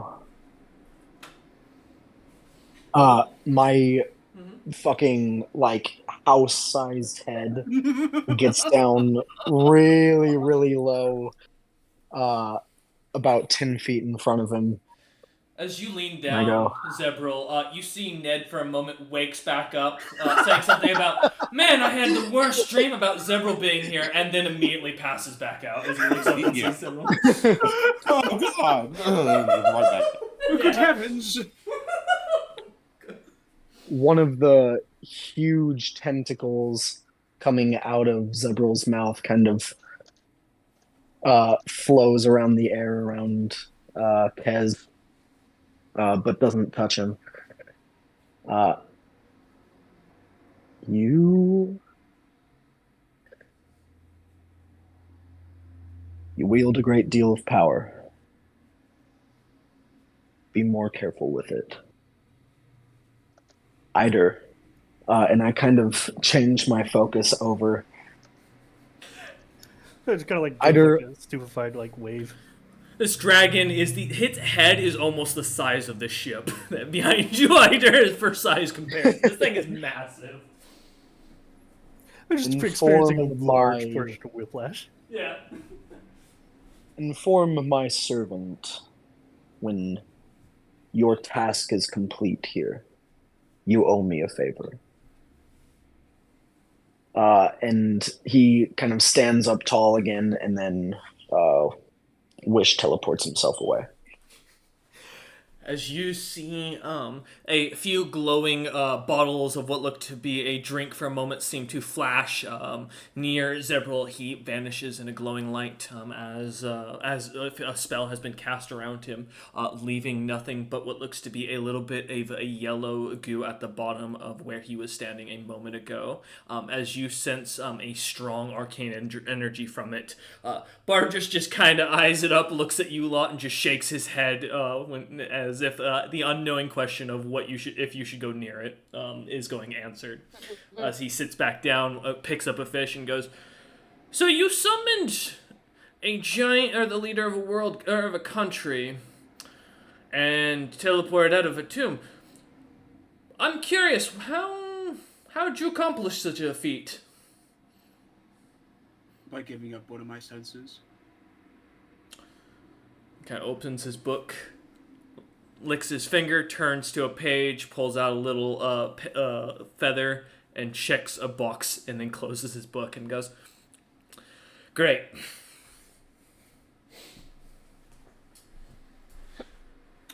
Can I sense motive that? He is, yeah, go ahead. As he just takes a bite of fish, as he puts his book away, That and didn't just goes sound good. goes back to quietly talking to, or muttering to himself. That didn't sound good. Dom doesn't like the sound of that. That is a 24. And you're just trying to tell if this is bad? I'm trying to read his expression behavior. Did that seem like good or bad? Does he seem scared? Does he seem irritated? Like, is this a big deal, or is this just like him taking notes? Like, what is the situation? Kind of noting, Bargis here. looking him over, it does seem that Barge is almost a wall of emotion. It's kind of hard to get a read on him as his emotions seem to vary so much. It's almost as if he's constantly in a state of emotional turmoil. It's kind of, as you stare at his face, trying to get a read on it. Though, as you do look at it, there looks to be a bit of color lost in his cheeks as he just kind of chews on the fish and stares into it, quietly muttering to himself about something. How would What? we may don't make that Arnold. As Ned suddenly wakes up speaking. Go ahead, Ned. We may have bombed the tomb. It's a bit gaseous in there. Bard just looks over at you and just nods at that and goes, "You should get checked out. I don't think your fight's over yet then." Just kind of nod, and I hand Bardris the fucking other Zilpep bomb, and it's like, I won't be needing this. Oh, I see he made these now. Now, when I was younger, I watched one of these things take out a whole city, a place called Dragon's Gate. You'll hear about it. Oh, no, you won't. Well, actually, you might, as he looks at it and kind of swirls the liquid around in the bottle.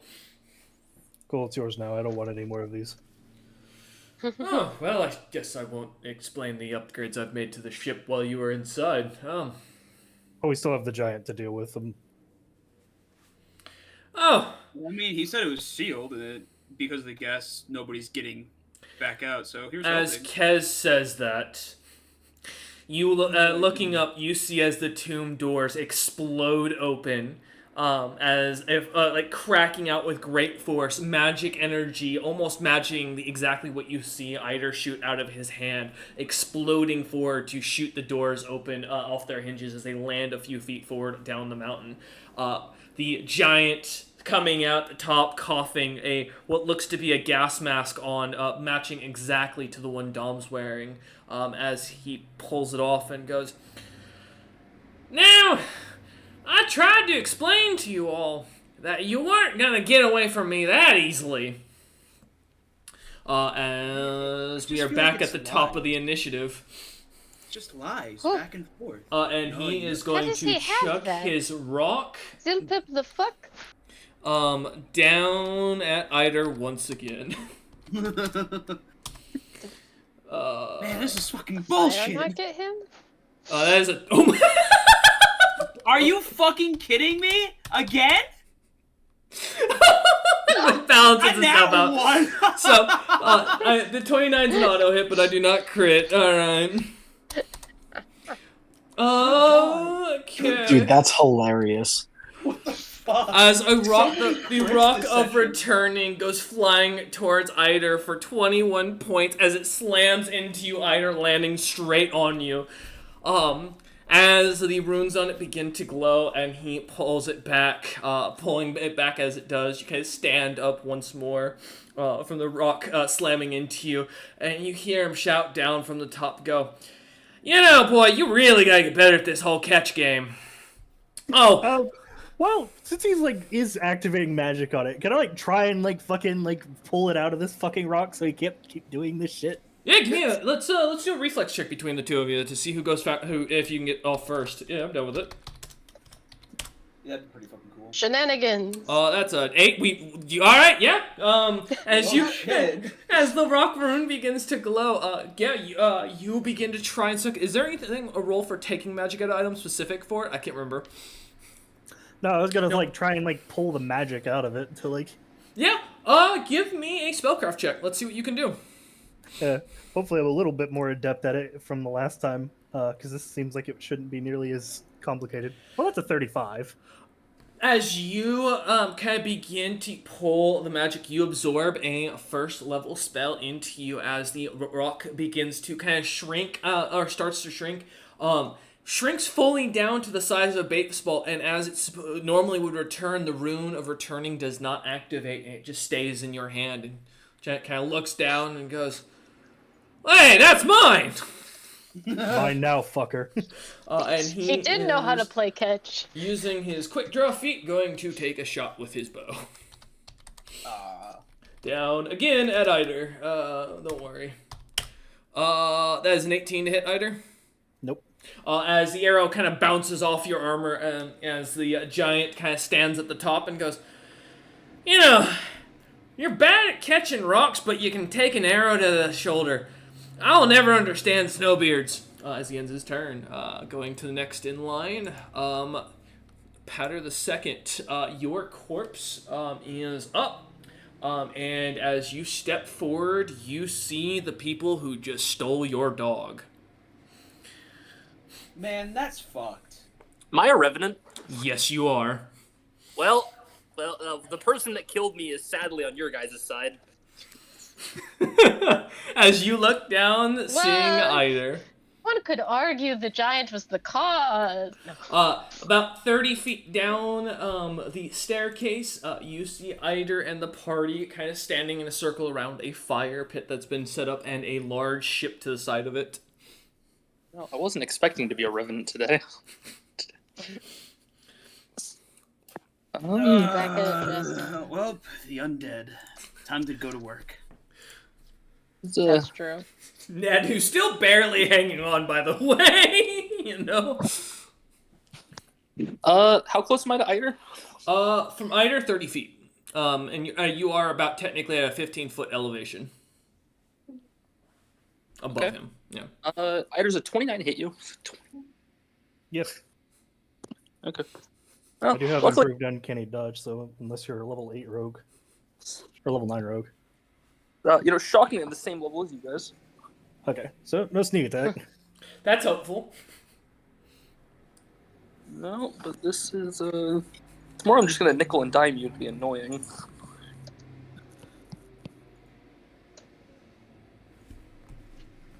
Tiny arrows, go! As you take 5 points of damage from the toothpick that suddenly pricks into the side of your cheek, but it goes completely through, leaving a nice hole in your cheek. Yeah. As you look up Eider and see an undead Patter kind of limping along as he does, his eyes still wide open, bright red, and one of his hands still around his throat, the other kind of holding the bow as it does. It's a 30 to hit. Does 30 hit Eider?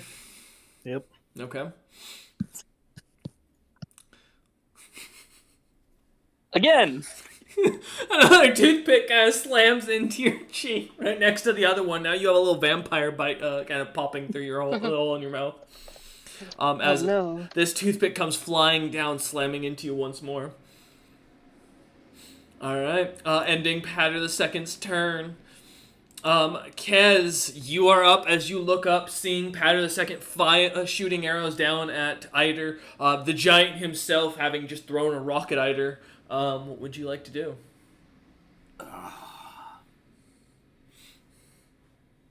How far away is Patter? 30 feet up, and 15 feet in elevation higher.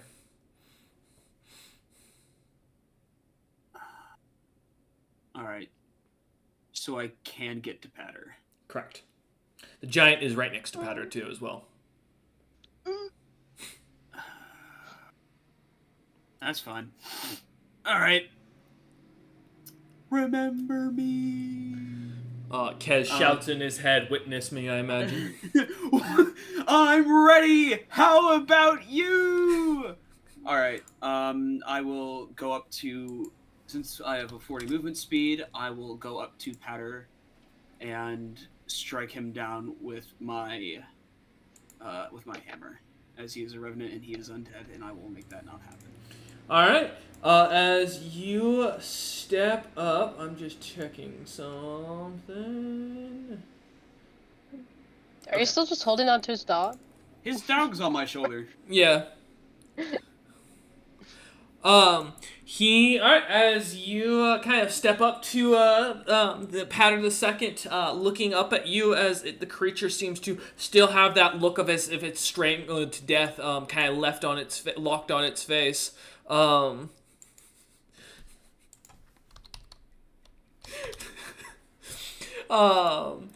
as you stand over it, what do you want to do, Kez? I wish to hit Patter with my hammer and hopefully put him to rest. All right, let's see what you got. All right. That is a 20 to hit. 20 to hit, Patter? No. Sorry. As the body, this small body is hard to aim for. As you kind of hit the ground next to it, the creature just looks on at you. The eyes still just locked, as if the creature looks sad as it stares on.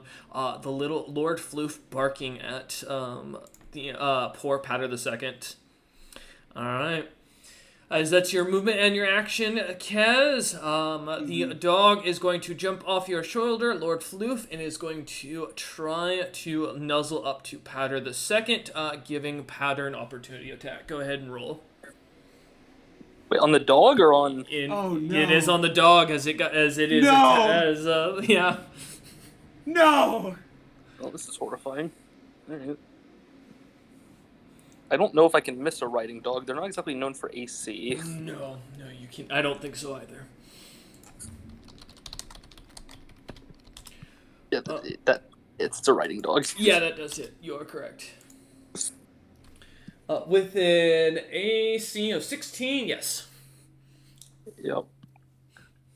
Luckily, riding dog is not chaotic. This is not going to do a lot of damage.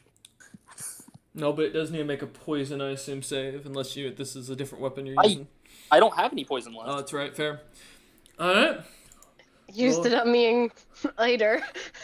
7 points. Oh no. 7 points of damage as you cut or attack your poor Lord Floof. He takes the hit as you slash into the dog, cutting across its face. The creature yips and growls at you, and then tries to lick at you, surprised and in shock and concern as the creature doesn't know how to respond as it stands next to you. It is at half HP. No, back, Lord Floof. He's not your master anymore. As he has moved and done his action, that ends his turn. Eider, you are up as you stand 30 feet below, watching as the Patter the Second attacks what looks to be Kesnock and the dog, Lord Floof. Eider? Sorry, I was muted. No worries.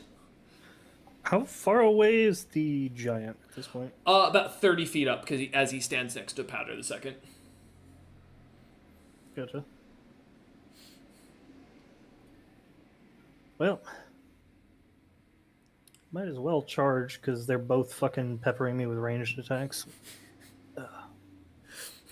Although I can just walk up. Actually, come to think of it, I don't want to do the minus AC. As Eider has gone from the normal, happy, kinder individual to the colder, killing inclined as he looks up with a stare of just emotionlessness, I imagine. Well, I'm on death's door and I'm fucking tired of this prick following me. That's fair. Like Patter being there is just a dagger in the heart, but like I objectively can't blame myself because I had no intention of doing that shit. Like, fucking, I have some words with Zilpip later for not giving me instructions for this shit, but... You're not the first this is almost killed, don't worry. Multiple members of this group have almost died to his items before, so... You're part of a very active club. Alright. Yeah, as you start so you're gonna start walking up, not charging?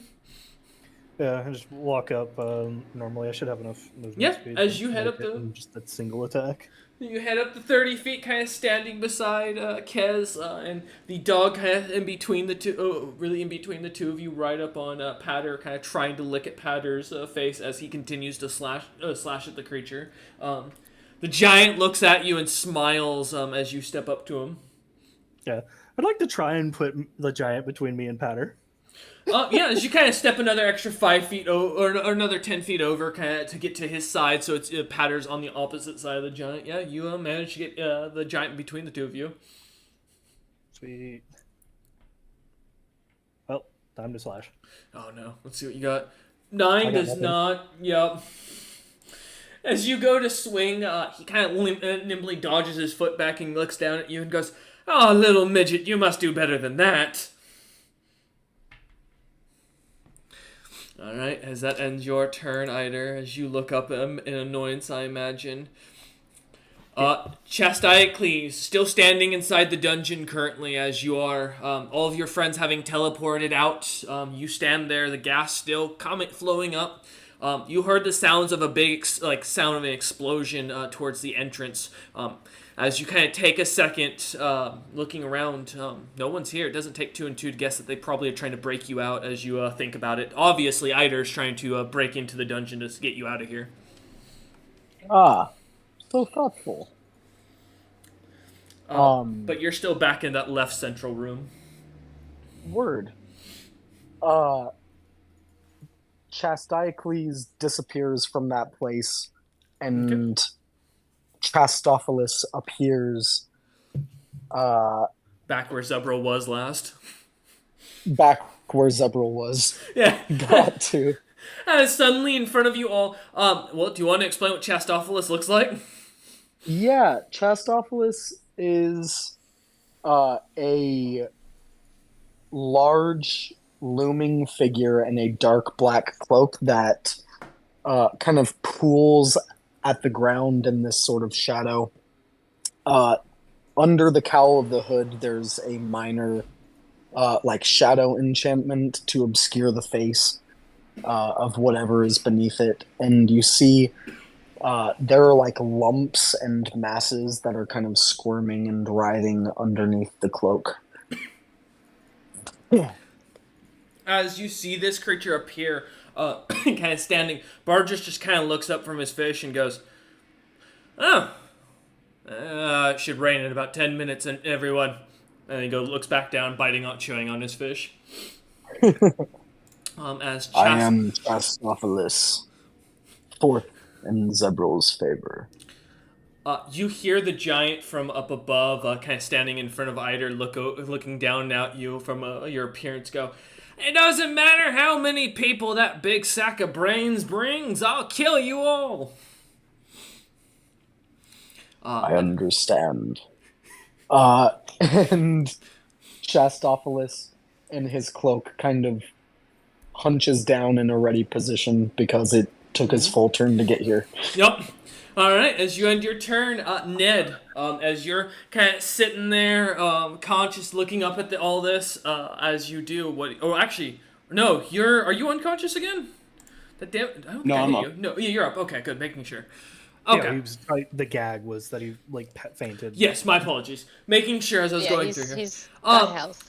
Yeah, Ned, as you look on, you see as the giant up above, Patter the Second, kind of standing up there with Kezenok and the dog kind of surrounding him. Eider going toe to toe with the giant, and now Chastophilus, this strange creature just appearing from nowhere. What would you like to do? First things first, I would like to try to fix myself and do a heal check. Okay. All right, let's see what you got. 22. You succeed as well as gain 1 HP back as you pull the arrow out of your back, kind of snapping it off as you pull the front end through best you can. Yep. And then I would actually like to... Ned will look over to Dom and be like, "Get closer to the battle. I got something I'm going to do." And then I'm going to hold my action until Dom can move. Okay.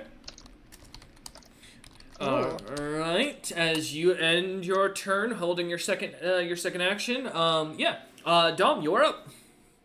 Do I get a vibe if this seems like it'll be a buff or an attack? I don't know if I can do a little free sense motive or not. Yeah, you can give me a sense motive. I'll allow it, yeah.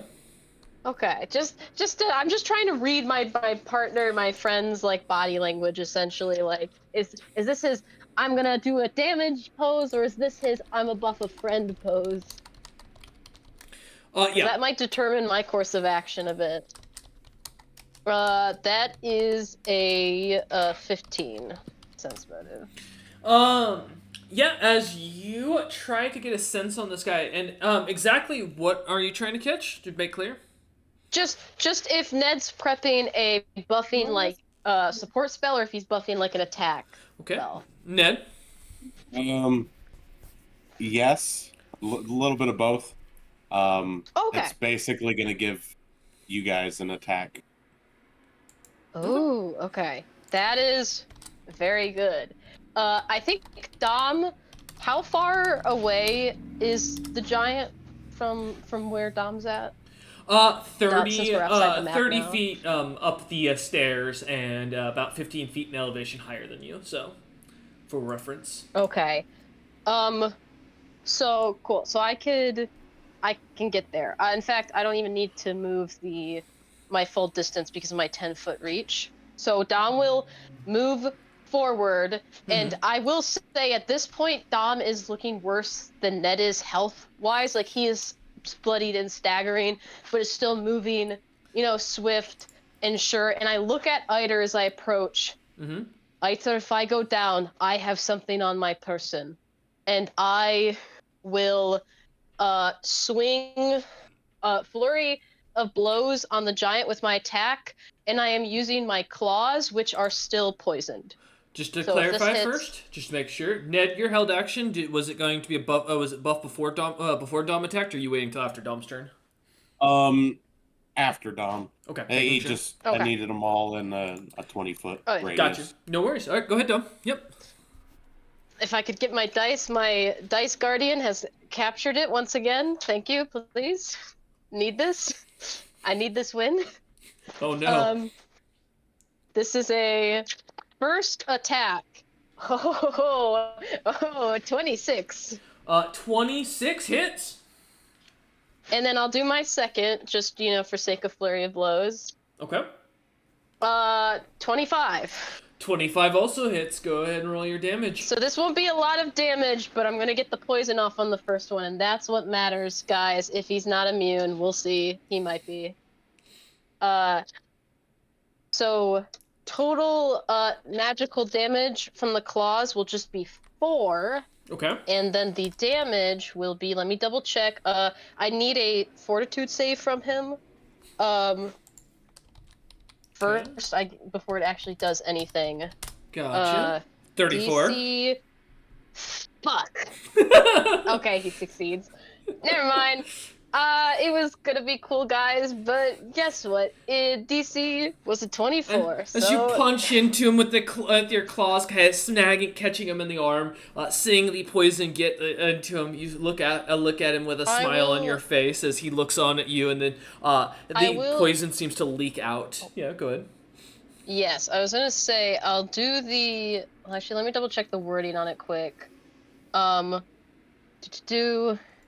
Fuck! I have to declare this before I make my attack roll, not after. I thought I could just do it while making it. Never mind. I will just designate my AC bonus against this guy because I'm in his.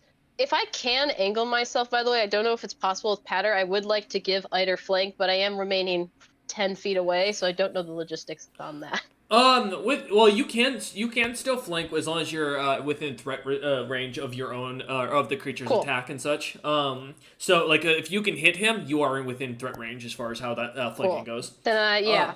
If you staying off to the side, I will say you are outside of Patter's reach. However, you're only about 10 feet from Patter as you stand off to the side, giving a flank as the giant kind of looks between the two of you, preparing himself. All right. Oh, good. So, yeah, that'll be my turn, and then Ned's action will Ned, trigger. your held action. What do you got? So they're all three within a 20-foot radius of each other, right? Yeah. Okay. So Ned will start hissing and saying things in Druidic that you guys obviously wouldn't understand. And suddenly you would all feel a bunch of small snakes kind of wrap up around your feet, and Ned casts Snake Swiftness Legions, so you all get one attack. Oh, sweet. Ooh. Oh, shit. Okay, yeah, we're going to go on the top of the initiative, so we're going to start with Kez for your attack. I'm going to try to smack Patter again. All right, go ahead and roll.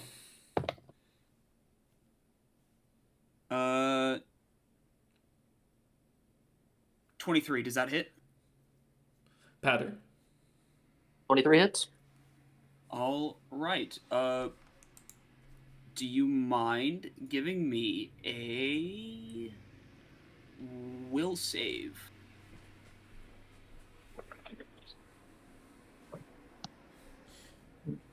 Let's see.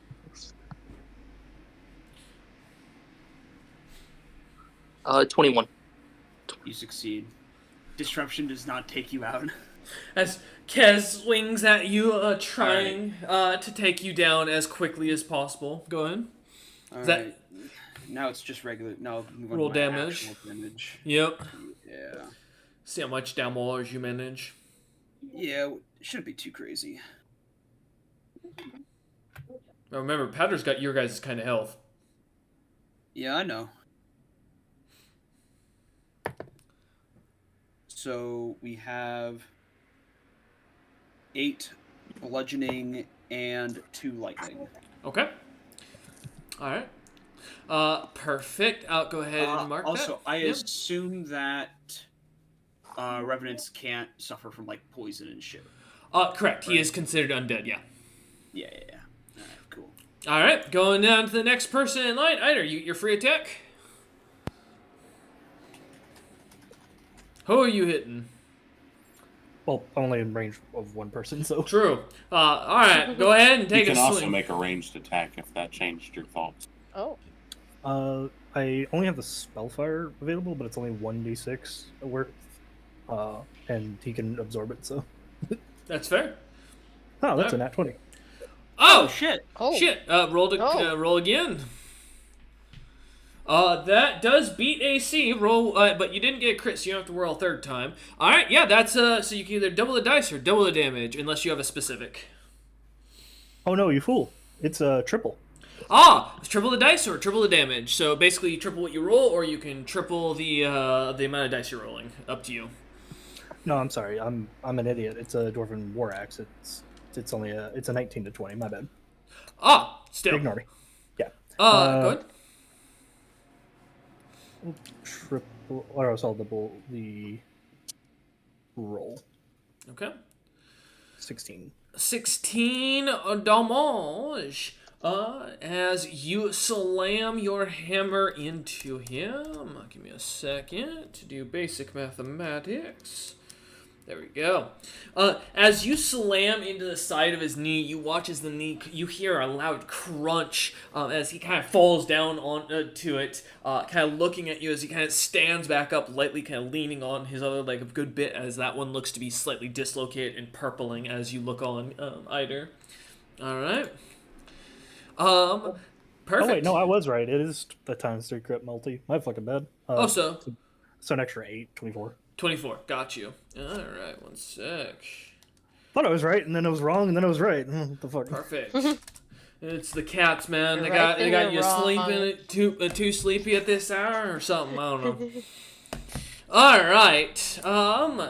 Going down the list after Eider, Dome, you're up. Okay. I'm not making the same mistake. This attack, I will be using my Soul Warp Stripe.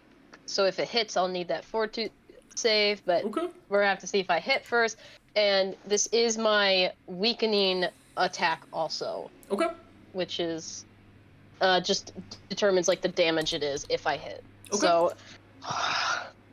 So what? Remind me what flanking gives again +2. as a bonus. +2. That's what I thought. You are fucking kidding me. Did you Give get me one? 1 second. I have to re-roll. Yeah, net one.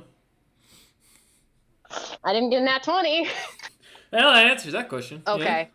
I didn't, so I didn't, nat 1 twice, but I'm Okay. assuming, let's see, I'll do the math for you, but I don't think it'll hit on a 9 total. No, it does not.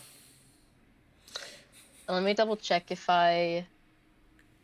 Yeah, failed attack roll ruins the effect. So yeah, I think I just don't hit. I think I just don't Alright. hit, and Dom does nothing. As you and swing, none of my cool stuff triggers. Seeing Eider's hammer go for the knee, you try to fall up to swing at the same one, but as he smacks your hand away, kind of causing you to go a little bit far, you find yourself stumbling as you stand back up, kind of restabilizing yourself. The giant seems to be smiling with cockiness in his eyes as he then slightly grimaces as he puts weight on that leg. All right.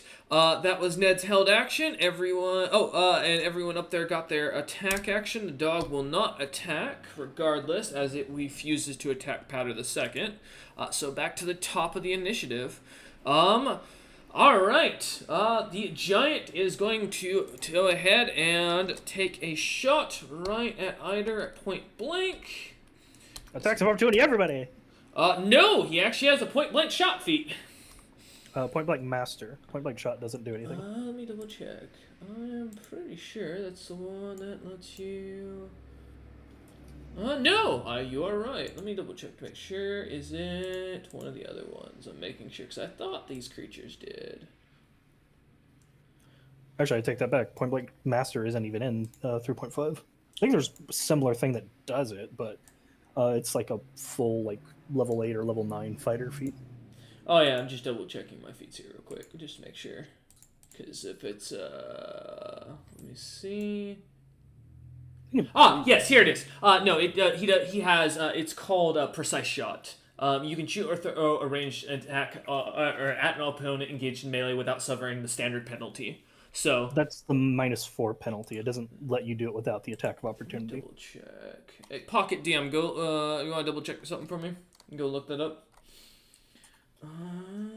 Well, we're close to the end anyways. I don't want to hold this up. I'm still shooting you in the face with it. So if you're free, go ahead and give me the opportunity to attack for Kez and Eider. Would I also get it? Or sorry, not Kez. My apologies. Eider and Dom. Oh. I'm looking at multiple names and just kind of running through things that I'm trying to look up something. So go ahead. Am I not also next to him? No, because you got Powder technically within your range, so... I mean, what's your reach? Is it 10 feet? Yeah. Oh, then yeah, yes. I've only got a 12 No. to hit. 12 doesn't, 13 doesn't, and Kez? 11. Does not hit. Alright. A bunch of whiffs right was there. worth a shot as each of you try as he pulls his bow out, and that is a 16 to hit, Eider. Nope. And after seeing each of you swing on him, using still the same feat he had to put his bow away, he is going to pull the club out. Or rather switch to his great club, and he is just going to swing at Eider with everything he has. That's a 34 to hit. Good lord. That is. Alright. As he swings down onto Eider with all he has, that is 29 points of damage as he slams the great club into the side of your helmet, Eider. I'm done. Eider, as he feels the hit slamming him into the ground, he goes unconscious. You watch in horror as your leader drops to the ground with a heavy thud as the giant laughs and goes, "Well, that was easier than I thought," as he looks over at Dom and starts to smack his club on his hand and smiles an evil grin. Alright, that ends his turn. Powder the Second. Oh, actually, hold up. Powder the Second, I need a will save. Because Eider's down, technically. Powder, come back to us. There's no soul in this body. Nope. Yeah, I think I this know. is either if he's gonna stay or if he disappears. 17. Well, they don't leave until the person's dead. But, Alright. Yeah, you continue on. Yeah, feel free to attack as you wish. Your target lays down on the ground only 10 feet from you, with a giant between you and it. Oh, and I found the feat you asked about. It's an epic feat. Oh, okay, that's what I was thinking of. Thank you. Called combat. It's combat archery. Okay, I got you. That makes more sense. Okay. Well, I'm going to ignore Kez entirely. Yep, and just turning, not stepping out of your square. Yeah, go ahead. Well, no, I have a 0-foot reach. I need to. All right. As you take a step forward, Kez is going to get an attack of opportunity. So Kez, yeah, go ahead and swing.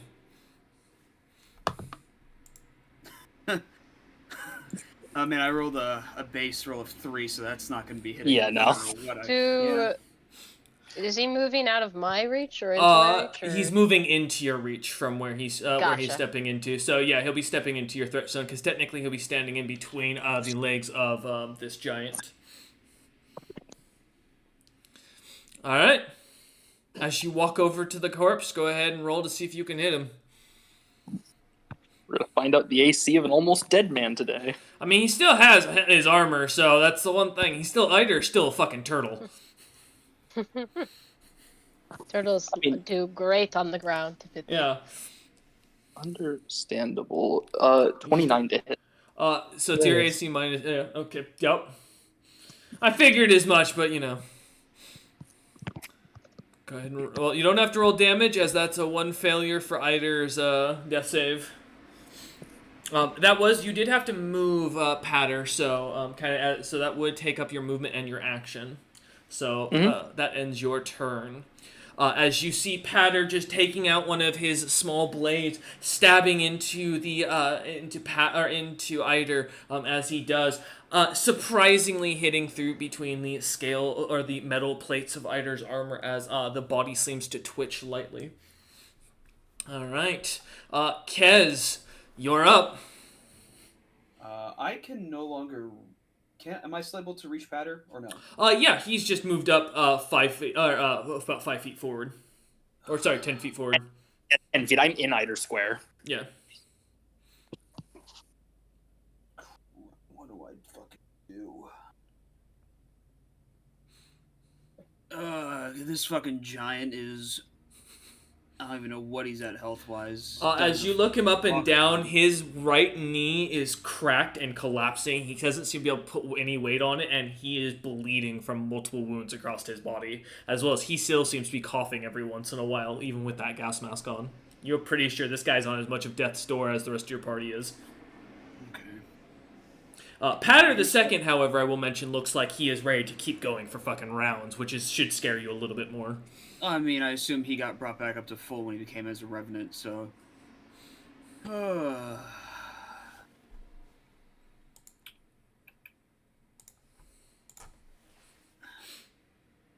Who's the bigger threat now? That's the problem. I mean, not to metagame, but Patter's been doing very small damage, and this guy just did like 29 a single hit. So Hey, just fuck you. throwing that out there. Also, I will say, Eider's got 2 more fails, and these creatures are not backing off on trying to put him down. Are you sure you... that might be something to consider. Well, you see, I'm debating on healing or attacking. I will tell you this, it's pretty clear that the giant is planning to go and smack Dom, as well as go after Eider. Is looking at him, it's pretty clear. Once Dom goes down, he's killing them both. He's not going to stop. So,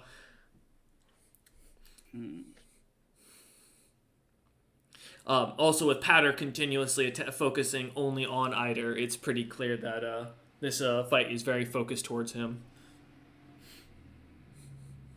Not intentionally, but go ahead. Yeah, no, this seems like, if I choose one or the other, it still could go awful just from dice rolls alone, no matter what I do. Mm-hmm. Alright, I'm gonna attack the giant. Okay, let's see what you got.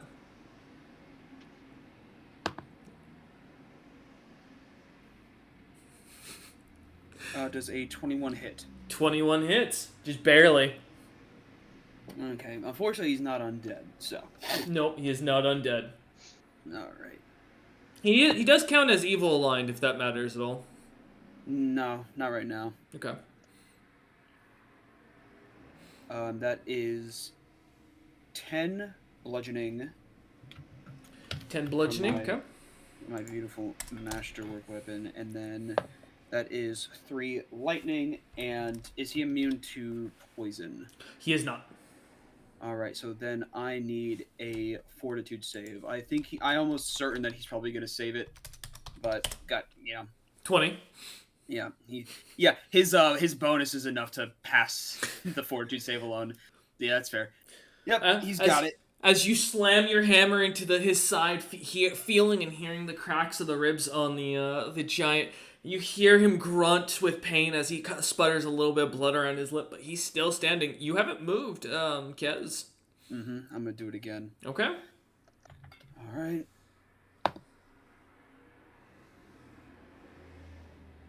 Does a 24 hit? Yep. All right, come on. Big money, big money, big money. 12 bludgeoning, Mm-hmm. and 3 more lightning. How would you like to do this? Alright, because how tall is this guy? 18 feet tall. Alright, so he's already got a weak knee. I'm going to, like a baseball bat, smack it, blowing right through it, taking off his, the rest of that leg. Mm-hmm. He falls to his one knee, holding himself up. Mm-hmm. I walk around him, saying a prayer to Ugbo for a soul to be passed on rightly and justly. Raise my hammer up, and straight through his head, execution style. As you swing, taking his knee out, you hear a loud, satisfying crunch as the leg and meat split, the bones breaking apart at the joint. As you watch his right leg, the bottom calf and foot stay in one place, and the upper leg goes spinning around, tearing away from it. As he kind of loses balance, falling down on his back as you circle around him, stepping up to his head. Stepping over it, you level your hammer above him, and as you slam it hard into the ground, you watch as your prayer is answered. As you say a quiet prayer, the corpse, the head exploding beneath you, as you watch the creature or the giant die beneath you. All right. As it does, Patter the Second's body immediately drops dead from this spell no longer being in effect that was keeping him raised temporarily, leaving you guys out of combat as we wrap that. Eider, still on the ground. Eider, please give me another death save, just as Kez finishes this gentleman off. And then after whatever his role is, I'll go over and bring him up. All right. You got him? Okay. Yeah. I was gonna, yeah. 4? Okay, yeah, that's a failure, sadly, but Eider, I think that leaves you at 2, right? Yeah. Yep. As Kez comes over and lightly taps you, go ahead and Kez, so what spell are you planning to use? I think it's, is it minor wounds is the 1d8, right? Yes, correct. My last level 1 spell slot, for 12 hit points. Eider, you feel the warmth kind of come over you as your body kind of re-heals, the tooth that was knocked out of your mouth kind of regrowing. A little painful at first, but, so you kind of realign your jaw for a moment. Everything, you feel once again back to yourself. I put my hand out to him to pull up. Welcome back, soldier. Everything hurts. Yeah, I bet it does. Like, except the hand just kind of like clamber very slowly to my feet, just kind of wincing. As you kind of wince, coming to your feet, pain overtaking you, like to an extreme, because the smack from that club still fresh on your face, with a bit of the bruising from it. You all see as Patter the Second's body is picked up by Lord Floof, and Lord Floof starts to run into the forest, vanishing out of sight. Alright, I'm pretty much drained on any major spells, so gather on everybody, I got my healer's kit, I'm gonna disinfect all your wounds and make sure no infections happen. Give me... Oops, sorry. Yeah, one sec, Chestophilus, apologies. No worries. Kez, Anak, and Domnander, both of you give me will saves. Fuck! This isn't bad, don't worry. This is this is a contested roll just to confirm something from my background, so I know what goes off first. 19. 19, alright.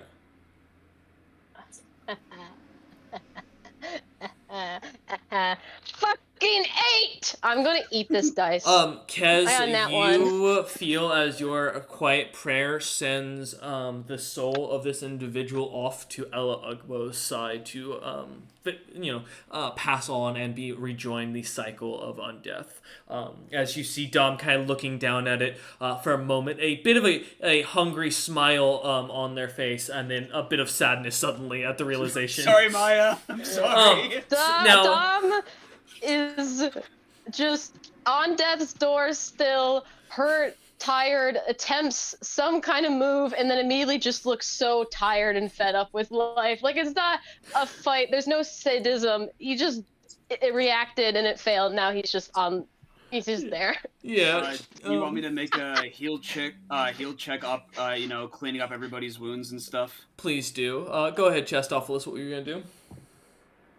Oh, I was just going to go around the group, starting with the most injured, and then kind of moving from there, muttering in my language that I don't imagine anybody else speaks,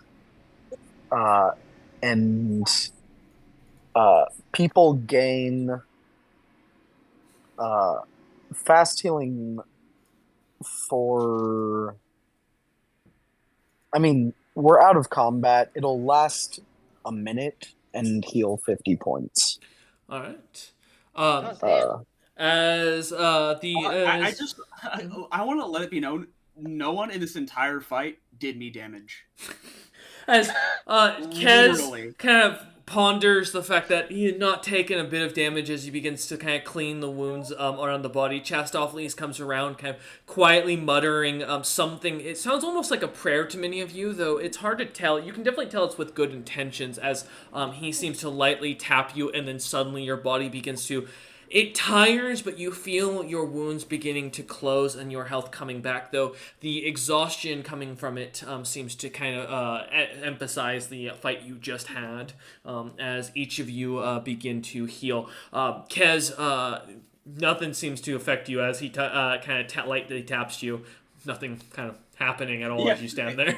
I got grappled by that thing, and then that was it. that was fucking. I thought you were so much more fucked up, and then No, you didn't take any. That's as, crazy. Me and Ned were fighting for our lives. As you all kind of gather down by the fire with Bardra sitting down, taking a minute, healing, resting, really eating, and kind of getting ready to plan your next move.